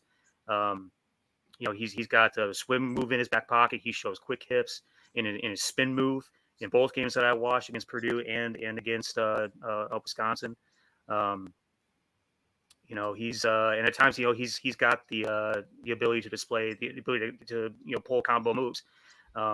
Strong player at the point of attack, able to use upper body strength to move bodies, anchor with his lowers while reading the play. Smart player, really high FBI, reacts well. He's an easy reader. Gets his hands up in passing lanes, contests the ball, plays with a high motor. Like I said, a lot of energy and effort, and moving forward straight ahead. He's very good. He can run guys down. He can give good help off the backside. To me, he's going to be playing 3 technique for us. If we take him, he's going to have to add some weight, get stronger, a little bit more powerful. Hope he doesn't lose that natural athletic ability that he has, right? I think one of the things that he really needs to be coached up with is he does struggle to disengage, right? He's a little bit of a raw player. He kind of came into Notre Dame raw. He leaves Notre Dame a little bit raw. So that's something that once he gets, to the next level, wherever he goes, that's something that's going to need to be working. But again, you talk about a guy that there's a lot of teams that see a lot of different uses for this guy. He plays 5 in Notre Dame. He's a 3 projection for us. But as a 3 projection, like the fact that, he has that forward explosion, he can hit the gap.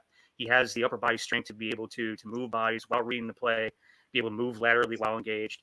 And I think, if you just look at genetics, Polynesians generally, the way they're built is that they're just really, they're built like brick shithouses, to be honest with you. If you use a football term, they're built like a brick shithouse. That's the way that this kid looks when he's engaged with guys, that he's just fundamentally strong in the way that he operates at the point of attack while engaged. But having said that, he's got the tools to work with. He's an intriguing developmental guy.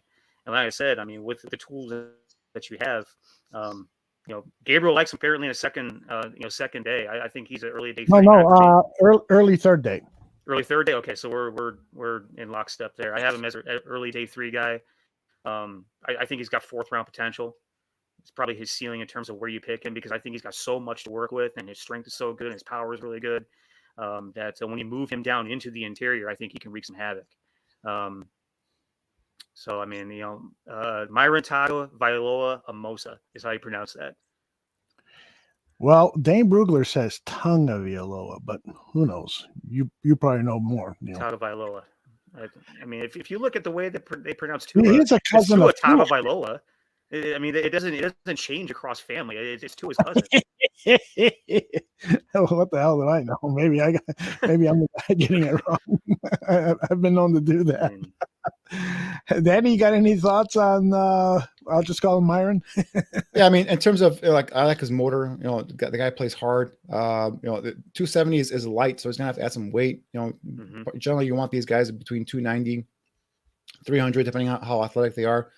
So the production wasn't really terrific there as well. So he's a guy that Neil said 2 things, like in terms of can't shed blocks and has some lateral agility issues. So those kind of give me some pause to concern. But talking about a day 3 guy that can come in and possibly be developed as some depth, or a guy that can come in and spell your starter or your primary players, it's definitely a guy I would take a look at. But in terms of a guy that I'm going to be pounding the table for, I'm sorry, Myron Tagovailoa-Amosa. I probably won't be doing that. I'll let Neil and Greg Gabriel do that for you. There you go. Oh. All right, Neil. What about? I've got some general highlights of Matt Butler teed up. Do you want to go to him next? Yeah, Matt Butler's good. I forgot to preface all this by saying I went back earlier this week, started looking at our options at 3 technique, knowing that you have a couple of elite options, and if one of those fell to us, it'd be really tasty and really hard to pass that up. And you're talking about guys like Perrion Winfrey, like hang on a second, I just lost my thing. You're talking about guys like Perrion Winfrey, Devontae Wyatt, Travis Jones, Logan Hall, probably like the 4 guys that are really, really tasty picks, really tasty options, on day 2, round 2, round 3, somewhere in there. But once you get past that, what does it look like, right? And so that's really what I spent some time this week kind of looking at, is like, what are the options that look good if we get past round 2, we're into round 3. A guy that isn't there that we like, or one of these 4 guys that Danny and I really like, from the previous few shows. If those guys aren't there, where do you look next, right? And so that's why I went ahead and pulled up a list of potentially D3 guys that could be potential options, are interesting at least to talk about. Myron was one that I remember just watching through Notre Dame, going a little bit further into his film. I think he gives you some tools. I think he gives you some value. Another one I thought was Matthew Butler. Matthew Butler was a little bit further on down my list. I have him probably early mid day 3. But just on the front end, you look at his measurables. He's 6'4", 6'3", 6037, 297, 9 1/4 hands, 33 1/2 arms, 81 5/8 wingspan. Ran a 5 flat 40 at the combine, 174 split. 15.21 miles per hour is what he clocked in at the East-West game. 32-inch vert, pretty good. 9.4 broad, pretty good. 4.81 short shuttle, 7.89 cone, not so great in terms of agility, and you saw that on film. 2 games I watched on him was the Pitt game, the Ole Miss game, and again I pulled up a couple other games just to see some clips. 2 main games I focused on were Pitt and Ole Miss.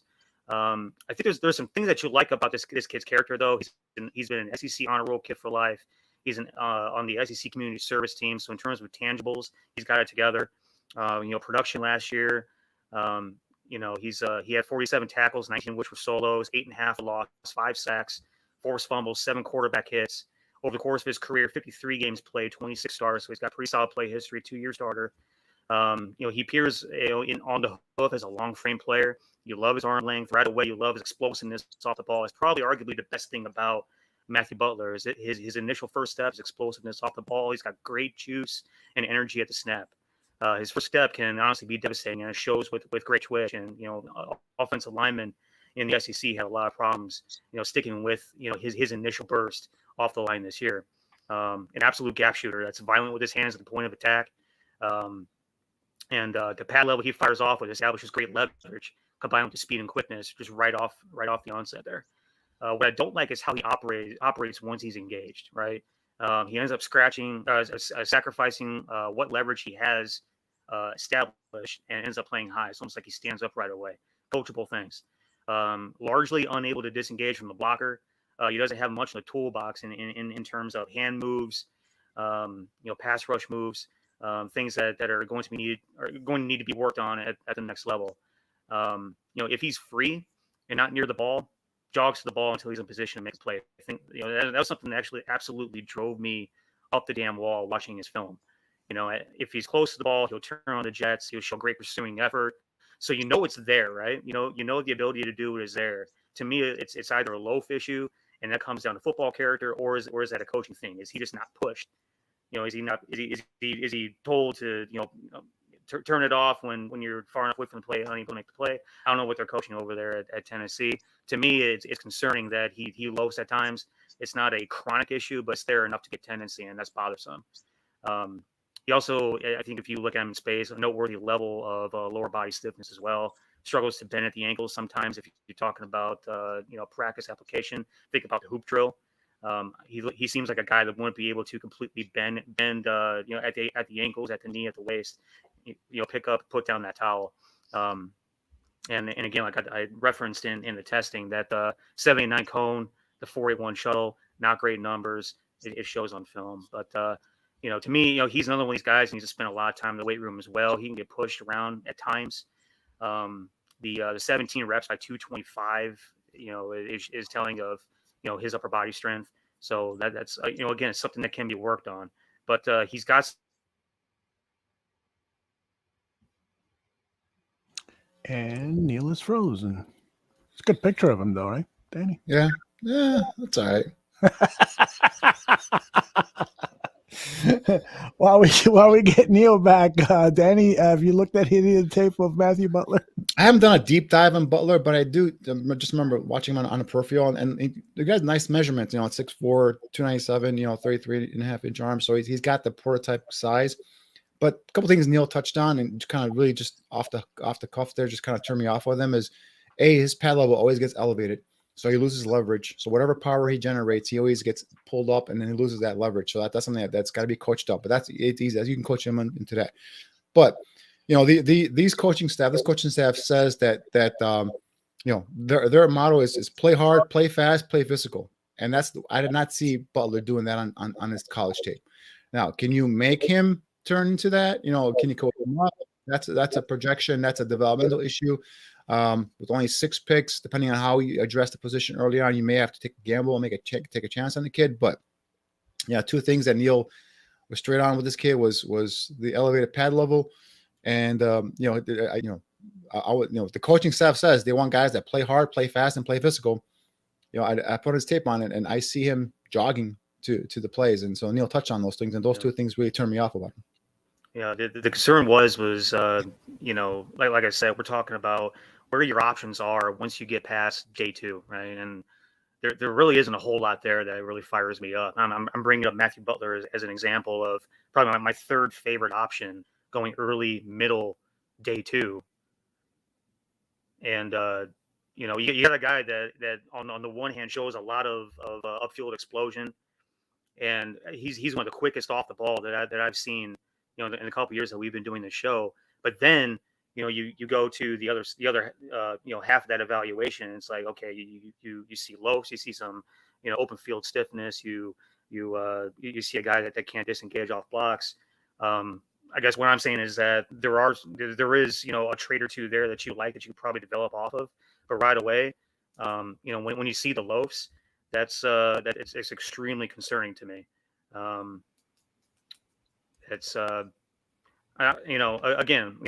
point is that once we get past day two, not sure where the options are in terms of big guys. We need to focus, on shoring up the three technique position on day two if we have a chance to get anybody that's going to, play immediately.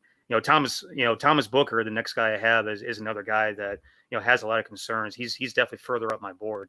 Like I said, Matthew Butler is probably like a mid day three guy, just based on his size, based on his explosiveness.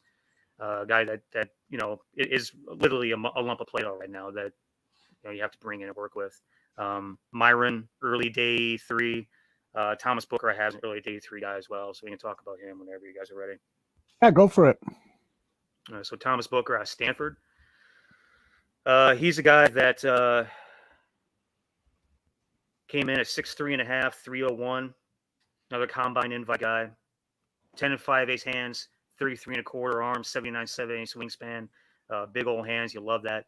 4.9 4.40, ran really well. And at the East-West game, clocked a 14.39 on GPS, 4.13 yards per second, which, if you look at Myron at 4.66, Thomas Booker at 4.13. These guys can cover some ground. They're athletic dudes, right? The difference is that Thomas Booker is doing this at 301 pounds versus Myron's 270. So you got to take that into consideration. 1.71 10-yard split on the 40 at the combine. 9'2" broad, pretty good. 4.41 shuttle, 7.33 cone, solid numbers. 31 reps on the bench. So the kid is strong. And again, you talk about things in testing that you see on film. That's 100% something that you see on film. Talk about the kid's background, his bloodlines, his pops played at Wisconsin. In terms of his play history, 43 games, 27 stars. Another team captain guy, a guy that has a ton of leadership. 2-year team captain, academic Heisman finalist. The William V. Campbell Trophy goes to the guy that combined on-field performance, academic performance, community service, intangibles wise, and mental makeup. He's got all the things that you like. Good locker room guy. In high school, was a team captain as well. Also team captain on the track team. Senior class vice president. I mean, all these things in his background, you really like right off the bat. Production last year, 59 tackles, 5 for loss, 1.5 sacks, 6 quarterback hits, and a PBU.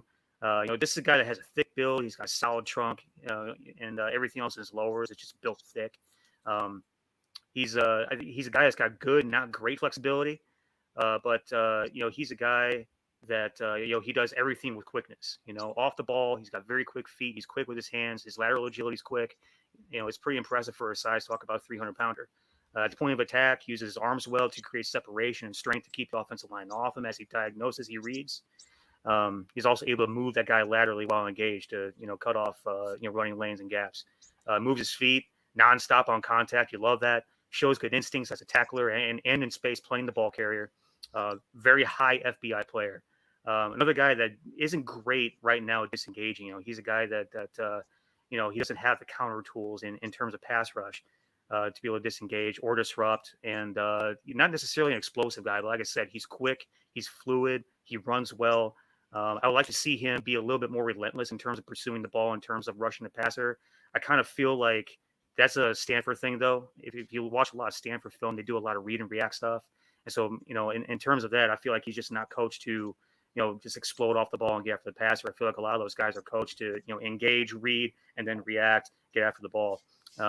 He's got unique athletic tools for his size. I think he's got a little bit more development to be, extremely functional at the next level. I think right away he can come in and be a functional sub-package player. Most likely fits best as a 3-4 defensive end. But I think he can also be flexed inside to a 3 technique and a 4-3. Danny, you had a chance to look at any of Booker's tape? Yeah, this is a guy that was on my list to dive into here next couple of days. But I did see a game, I believe it was versus Arizona State, or I forgot which team it was against. But the one thing is USC are the two that I watched on him. Which one was that, Neil? So Arizona State, USC were the two that I watched on him. I would bet that it was one of those two. It's by Arizona State then. The one thing about him is Neil's right. He was play out of position. He was used as a 5 technique defensive end. He's a guy that they'll 2 gapping, kind of just hold your blocks, maintain the blocks, and let the linebackers free flow to the ball carrier. So I think that's something that once you kick him inside as a 3 technique, a guy that to me intrigues me. He did show some gap shooting capabilities. He's got the prototypical size you want as a 3 technique, 6'3", 301 with 33+ inch arm length. So he's a guy that intrigues me as a day 3 developmental type. Of the 3 that Neil brought up, I think he would be the guy that really I think would fit better in this system than the other 2. And then Butler would be just a guy that more of a 1 technique guy that can hover over the center of the guard and just kind of bull rush his way back into the backfield. So definitely think this guy has a chance to be a developmental kind of player. If you get him in that day 3, like Neil was saying, 6th round range, 5th round range, definitely a guy you can probably come in and do something for you on the defensive line. Now, I haven't given up hope in terms of maybe they'll take one of the guys I like in the 2nd round. Also, I haven't given up hope on Larry Ogunjobi. Maybe they can go and revisit that, and they can shore up that position, and then won't have to use a draft pick on defensive tackle. We'll see what happens. But if they don't go early, like Neil said early, early in the show, if you don't go early with defensive tackle, you're going to be kind of slim pickings right later on in the draft. So you're going to be just drafting or picking guys for based off of traits. And the one thing to keep in mind this year is look for the Bears to sign a lot of undrafted free agents. They have a lot of roster spots to fill on that roster.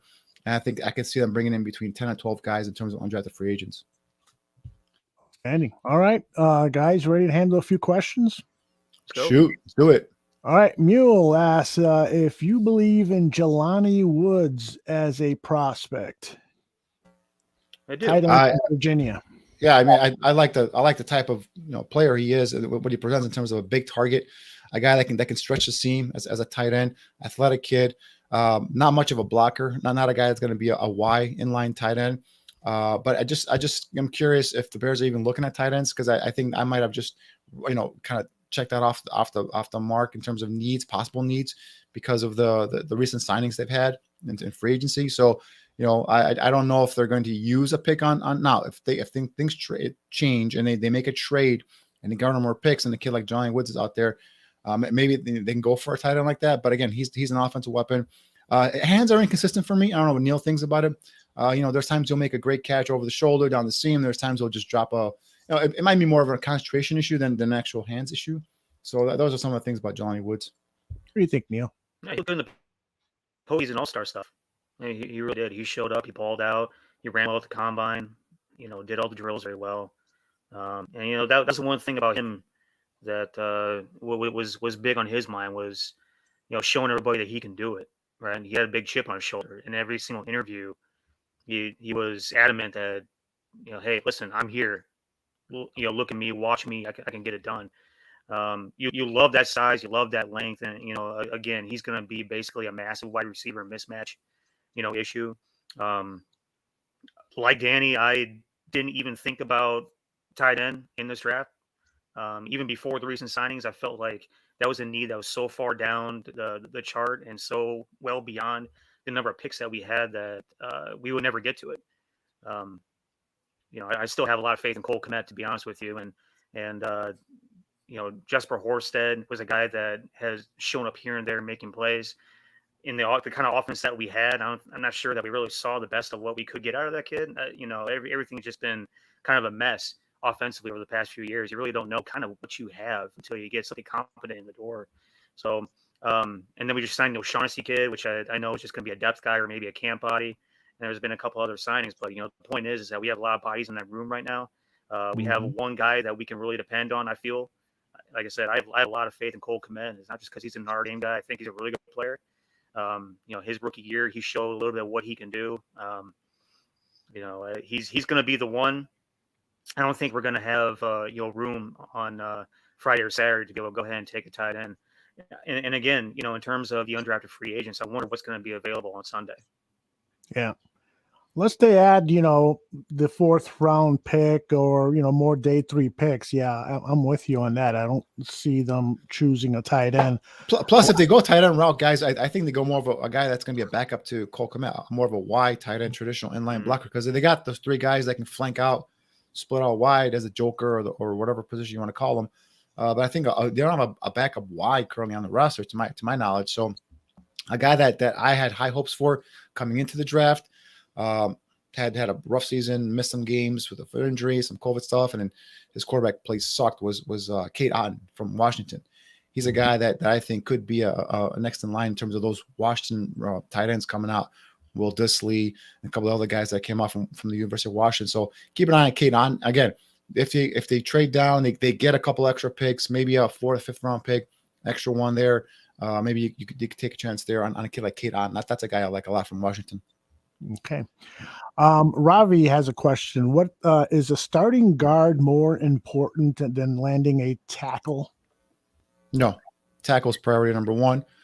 And because you can fill in guards. Right now I just went through a list of 4 guys, and I can continue going on with guys we could fill in at guard and be serviceable and be respectable in terms of the offensive line. So Kenyon Green is a guy that we talked about early on in the show from Texas A&M. Guy I really like. There's been some rumblings that he might be available in that second round. I watched his Alabama game where he started at left tackle, and he had some help there with the running backs chipping him and all that stuff. But I mean, he went up against Will Anderson, a guy that's being projected as a top 5 pick next year, and I think he did well for himself. He's got the 34+ inch arms, he's got the size.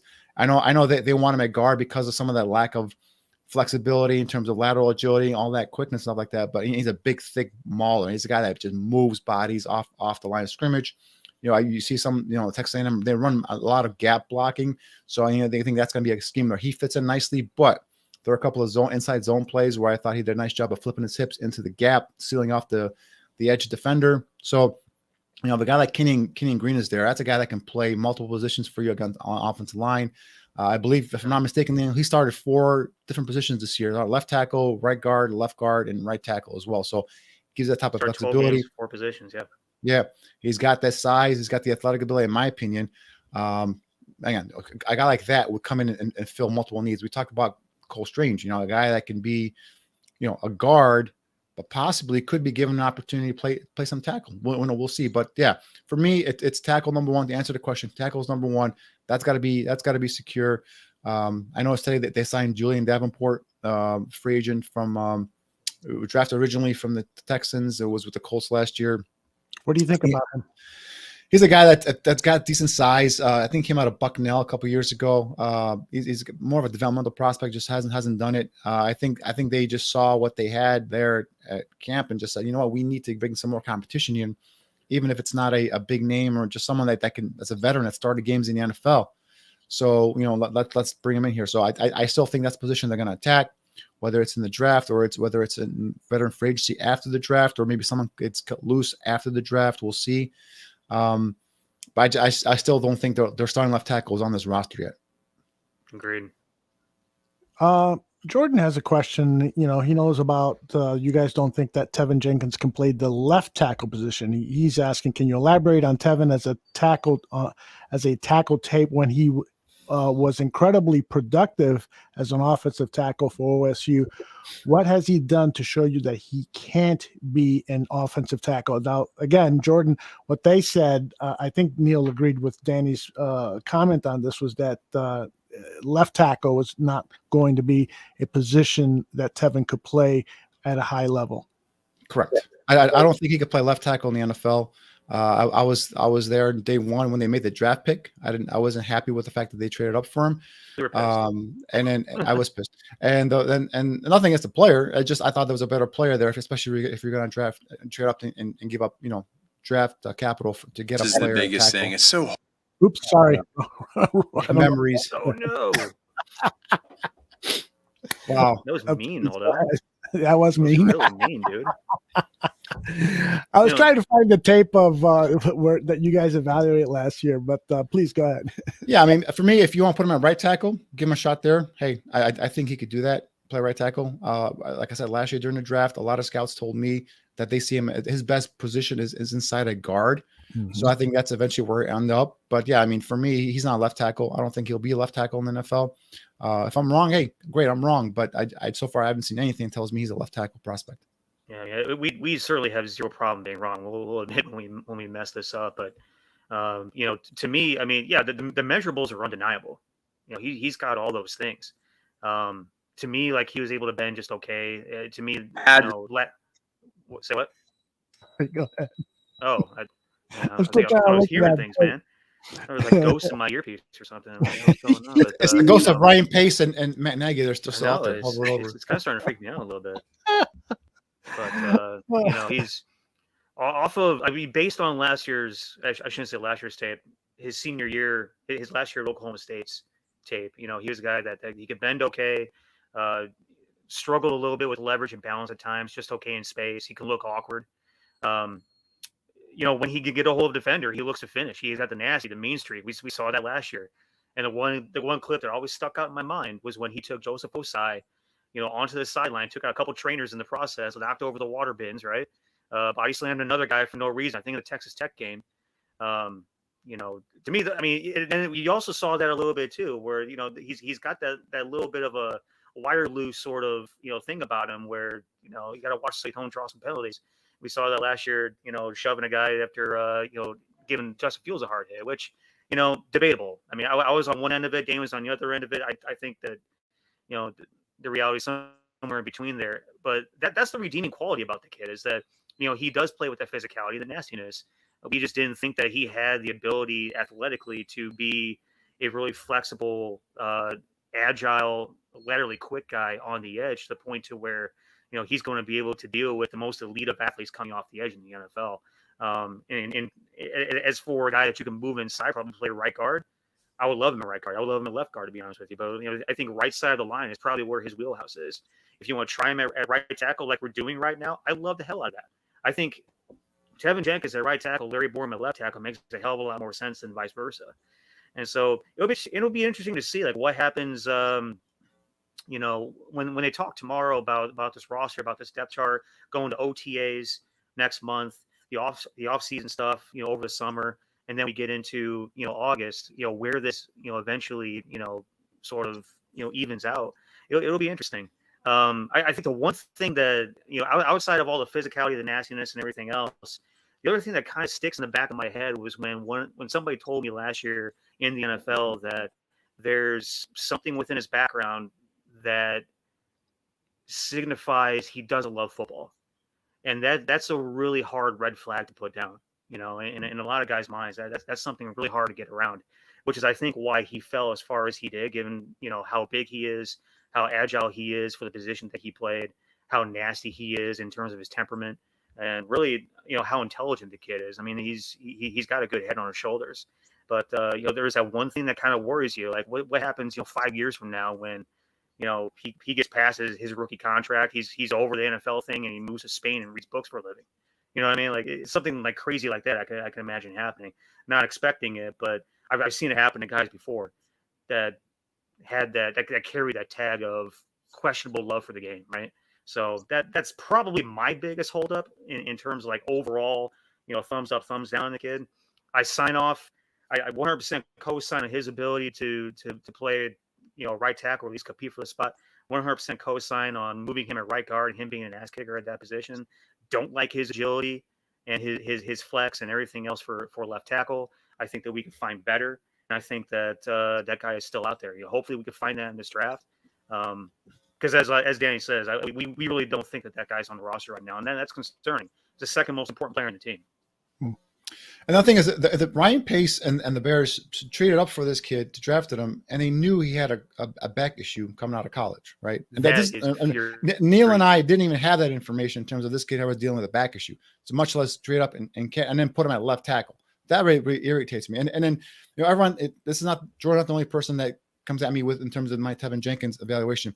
Guys, if he's a starting right tackle, that's a good thing. That's fine. That's we need a starting right tackle. So if he does it there, that's fine. But he's just not going to be able to play left tackle in the NFL, in my opinion. I don't think Larry Borom is going to be able to play left tackle in the NFL either long term. Now, if you want to give Larry Borom a shot, give him a shot. That's fine. But I don't think he's. I mean, in terms of training camp, I'm not starting Larry Borom week one. Like I said, the starting left tackle to me is still not on this roster. Jordan says that he agrees with you guys. He's more naturally a right tackle, but he also doesn't agree that the skill set between offensive tackles is that different. Ask Lane Johnson, Leo Collins, Jack Conklin, if right tackle is much different than left tackle in duties. It's interesting that I remember Brad Biggs said that, playing on the right side of the line and playing on the left side of the line is different. It's like if you're a right-handed golfer and you got right-handed clubs and you're handed left-handed clubs, some guys may be able to hit the ball, but a lot of guys won't be able to hit the ball. He used that example. I presented that to Greg Gabriel, and Greg didn't agree with Brad at all. What do you guys think?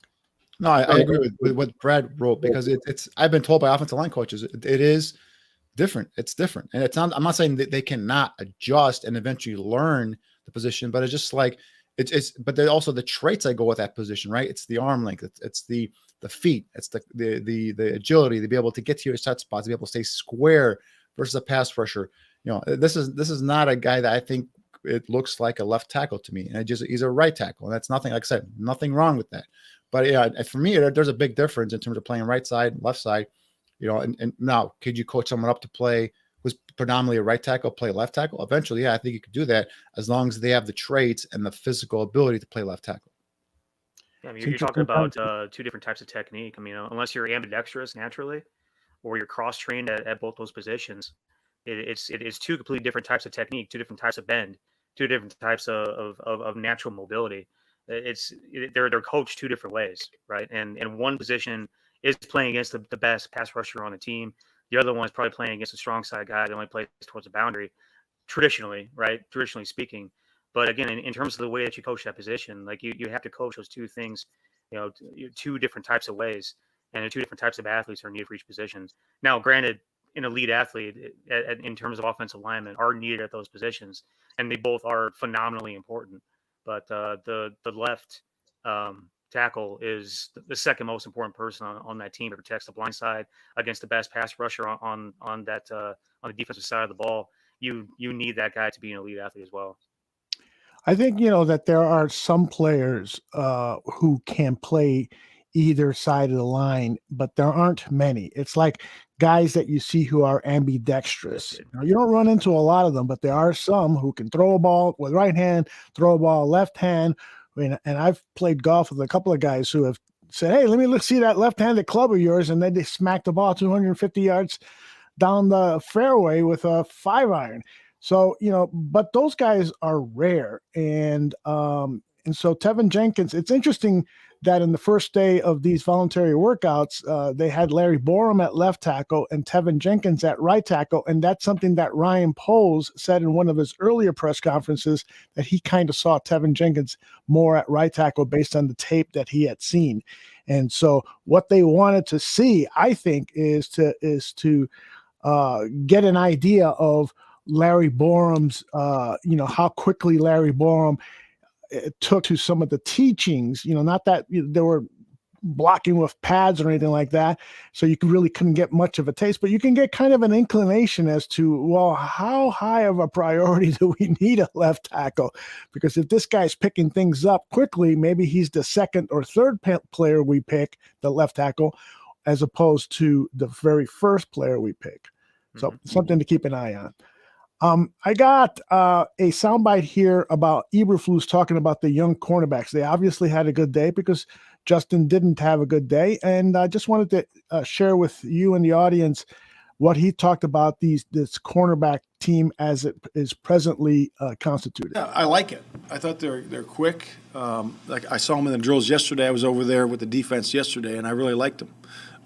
Again, there's not a lot of experience there with that group right now. But there's a lot of youngness. The guys are young, they're energetic, they're quick, they're athletic, and we're evaluating guys one guy at a time, one day at a time. And we'll have a personnel meeting today at 2:00 where we'll go and talk with Ryan, his staff, and the coaches will be in there, and they'll go through one by one, talk about each guy, how his performance was during the week, and where he sits right now with our football team. I still have faith in guys like Kindle Vildor, who can maybe not be a starter, but be a serviceable backup with the potential of being a serviceable starter. And the other guy that played late in the season, what's his name? Thomas Graham. So Where's your confidence level? I mean, I know Greg Gable has been pounding the table. We've got to get a cornerback on day 2. That is a high priority. So I almost see like a wide receiver being a 3rd round pick because of the needs at the offensive line. What are you guys thinking about the cornerback situation with the Chicago Bears? In terms of me, I mean, for me, it's I think that's another vital position. You got to get a guy outside, opposite of Jalen Johnson. I'm a Thomas Graham fan. I'm a Kindle Vildor fan as well. But I think, Neil and I kind of go back and forth on this one. I think, those guys, if they can't win or secure that outside job opposite of Jalen Johnson, I think those are guys that could probably, battle inside with Tevin Young in terms of that nickel corner. So, but I think corner is a priority as well. That's why it's so hard when you go through with such limited draft picks and so many needs. It's like, you got to look beyond the draft at times to say, all right. So, because they can't fill every single need, right? So they're going to have to go ahead and maybe go get veterans in terms of, guys, off the street. The guy that I really had my eye on, just signed with the Colts, is Stephon Gilmore. Now he got a big money deal for a guy who's a little up there in age, but that's a guy who's hoping that they could maybe just kind of bring in after the draft and secure that one spot, but that's not going to happen. So again, I agree with Greg. The cornerbacks position, I mean, I've got my list of sleepers that I'm going to present to you guys next week. A couple of corners are on there, but again, these are guys that are going to need some work, right? They're guys that show potential, show some traits, some ball skills, but also guys that are going to come in and need some work. So I would like to have a veteran. Now, if it's Thomas Graham, great. If it's Kindle Vildor, great.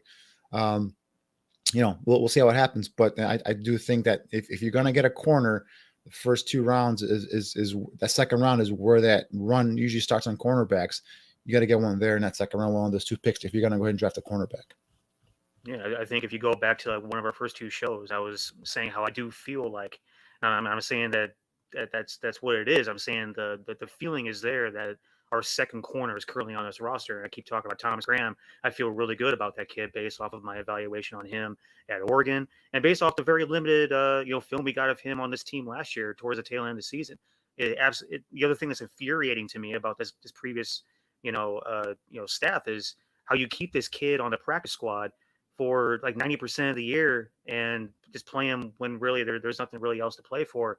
Drove me absolutely crazy. You could have had an able body in that room playing on special teams and a backup role the entire year, getting him those reps, the experience, and you had him on practice squad. So that really sucks. But, he's a guy that I have a lot of hope for.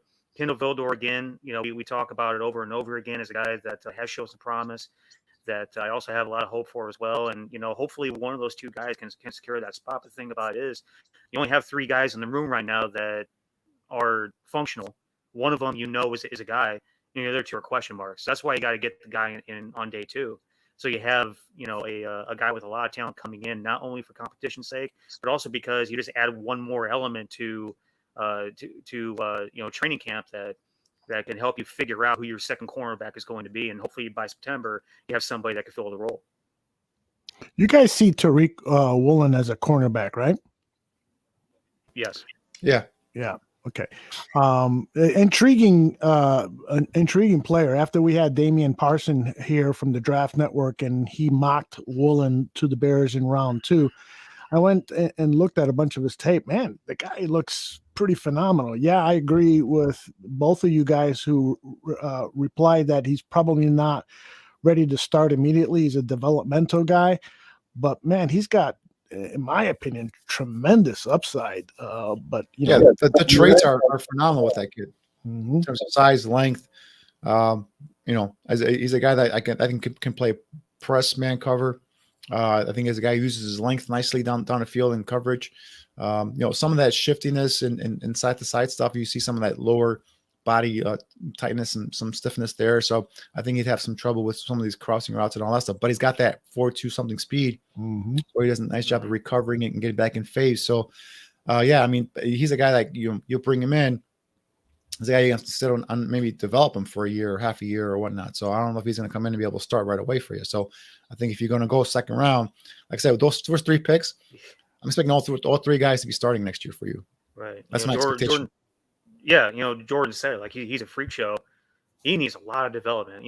I think a lot of people throw the word freak around way too much, throw the word, beast around way too much, and all those buzzwords. I mean, Tariq Woolen is legitimately a freak, though. But the thing about it is he's so goddamn raw. He's a guy that's early day 3 to me in that position in 4 or 5 as a prime developmental spot because of how raw he actually is. The thought of taking him in day 2 makes me cringe because, like I said before, you're having to invest all of this guaranteed money up front for a kid that you don't know if is even going to be in the league after 2 years, right? That's how raw this kid is. But I mean, he's absolutely going to annihilate the underwear Olympics. He looked great at the combine. He ran fast and he jumped high and did all these different, freakazoid things. But man, he's only played the position for a couple years. He's a former wide receiver. He can't catch, which is a problem. And I think, one of the things that you heard Eberflus say in one of these pressers this week was that, catching the football is going to be a pretty high priority, no matter what side of the ball you're going to be on. And, what stuck out to me on Tariq Woolen's tape was, dropping easy money. And that really pissed me off as a defensive guy. But again, coachable things. You can spend all day on a jugs machine and figure out how to catch a football. I'm not too worried about it. It's just things that drives you crazy. But in terms of, what he can do, his athletic ability, his explosiveness, all those different types of things. You love to have that, the ability to be able to mold that and play with that and work with it and define it. But to me, man, it's really hard to go day 2 with a guy like that just because of the massive question mark that exists with Tariq Woolen. All right, guys, we're going to put a close to this version of the Draft on Tap show. I want to let everybody know that we've got a lot more draft coverage, and it starts Sunday morning with the Barfly Tailgate show. Aaron Current, of course, will be there. He's old reliable, and RKB will be there. And I believe Bobby Bombs is going to be back. They're going to let him out of his military operations. Those guys are going to share their mock drafts. And Jordan Silveria, who has become a frequent presence in our chat room, and he was on our show last night. And we're probably going to be seeing a lot more of Jordan because I really love his takes on stuff. And he's going to present his mock draft, so that's going to be interesting. I think it's going to be an 8 a.m. start Sunday morning, which for Jordan is 6 a.m. because he's out west. Oh, man. Yeah. So Jordan might want to renegotiate that with the guy.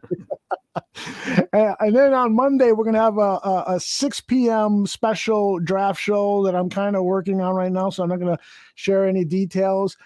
Then on Tuesday at 1 p.m. Central, Greg Gabriel talks football. Greg wanted to wait until Tuesday or Wednesday to do his shows. We settled on Tuesday because he wants to share inside information that he's getting from some of his contacts. He's already texted me some information, and I'm hopeful that he's going to share some of the juicy stuff on Tuesday. Of course, his show is just a textbook on this whole process of preparing for the draft and going through the draft and so forth. So Greg Gabriel, 1 p.m. Central Tuesday. Then Dan and I are going to have a special guest to talk about the draft on Tuesday night. Wednesday, it will be, in terms of NFL draft, we've got other programming. At 7 p.m., Mac and Reed, those guys will talk about the draft. And then at 8:30 or so, a special presentation of this show, Draft on Tap. And as Danny said earlier, these two guys will be presenting their sleepers for the draft. So that's going to be a hell of a lot of fun. And then we'll be back here. Draft on Tap will be back here after the conclusion of round 1. And of course, we will not only talk about the draft, the picks that were selected by the 32 other selections in round 1, but see who's available, who's fallen to round 2, and who could potentially be there for the Chicago Bears when they pick at 39. So that's going to be a fun show. It'll be on immediately after round 1 ends. And then on Thursday, actually, that's Thursday. And then on Friday, Greg comes back at 11 a.m. To review the picks the Chicago Bears will potentially make, preview what he's learned. And then after round 2, it's this show again, Draft on Tap with Neil and Danny, analyzing and reviewing the picks the Chicago Bears have made. Then it starts all over. We'll have more draft programming after all all 7 rounds are completed. So we've got you covered, man. We've got you covered with daily draft coverage. Don Burr, even you are welcome to join us. And Jordan and Don apparently want to debate on the bar room, but Don is asking for too much beer. So we're going to probably say no to that.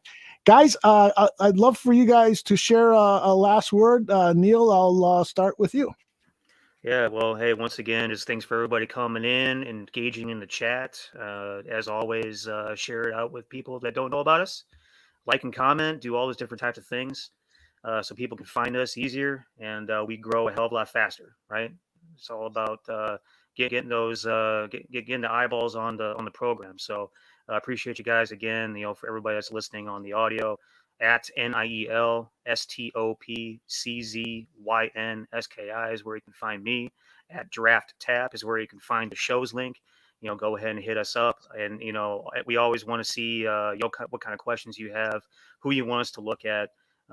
It's always good at engaging with you guys. I got to give a shout out to my girlfriend, just, for one, dealing with this on a weekly basis, having to be as quiet as possible in the other room and take control of the fur kids, and also turn me on to kombucha, because this stuff is great. I can't believe I waited so long to get into kombucha.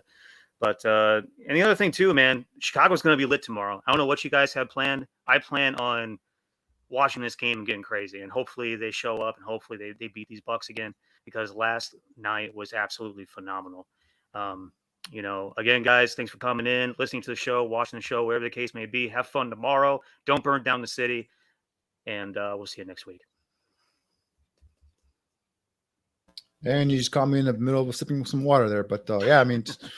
Same thing for me. I'm excited about the draft coming up, and there's gonna be a lot of surprises, guys. I'm telling you, some guys are gonna fall in this first round from what I've gathered that you guys are not expecting, or the national media, I should say, wasn't expecting. So it'll be interesting that first night. We'll see who's gonna be available sitting up there at the top of that board for Ryan Poles and company. So I think offensive line, defensive line, corner, and receiver are those prime positions for those first 3 picks. So we'll see how they come up with. But yeah, we got you covered here at the Barroom Network. I'm telling you, we got wall-to-wall coverage of the draft, and it's going to be exciting. Neil and I are going to be breakdowns of all these players that once the Bears have drafted them, and we'll analyze some of the foes in terms of the division guys, what they've done. The Packers finally draft a receiver after 19 years or something like that in the first round. So we'll see how that goes there as well. So definitely excited, looking forward to what happens. And then this is the culmination of all of the work that Neil and I have been doing the last couple of months, just kind of watching all this tape, breaking this down. So hopefully the Bears and Ryan Poles come out with a nice draft class here, a nice haul after that next weekend. So thanks again for putting up with my coughs. Hopefully I didn't annoy anybody, but I'm just trying to fight through it. You did great, man. Both of you guys are awesome, and thank you for all the work you put in to prepare for this show. That is it for this version of Draft on Tap, and I'll leave you with these words: fuck Detroit!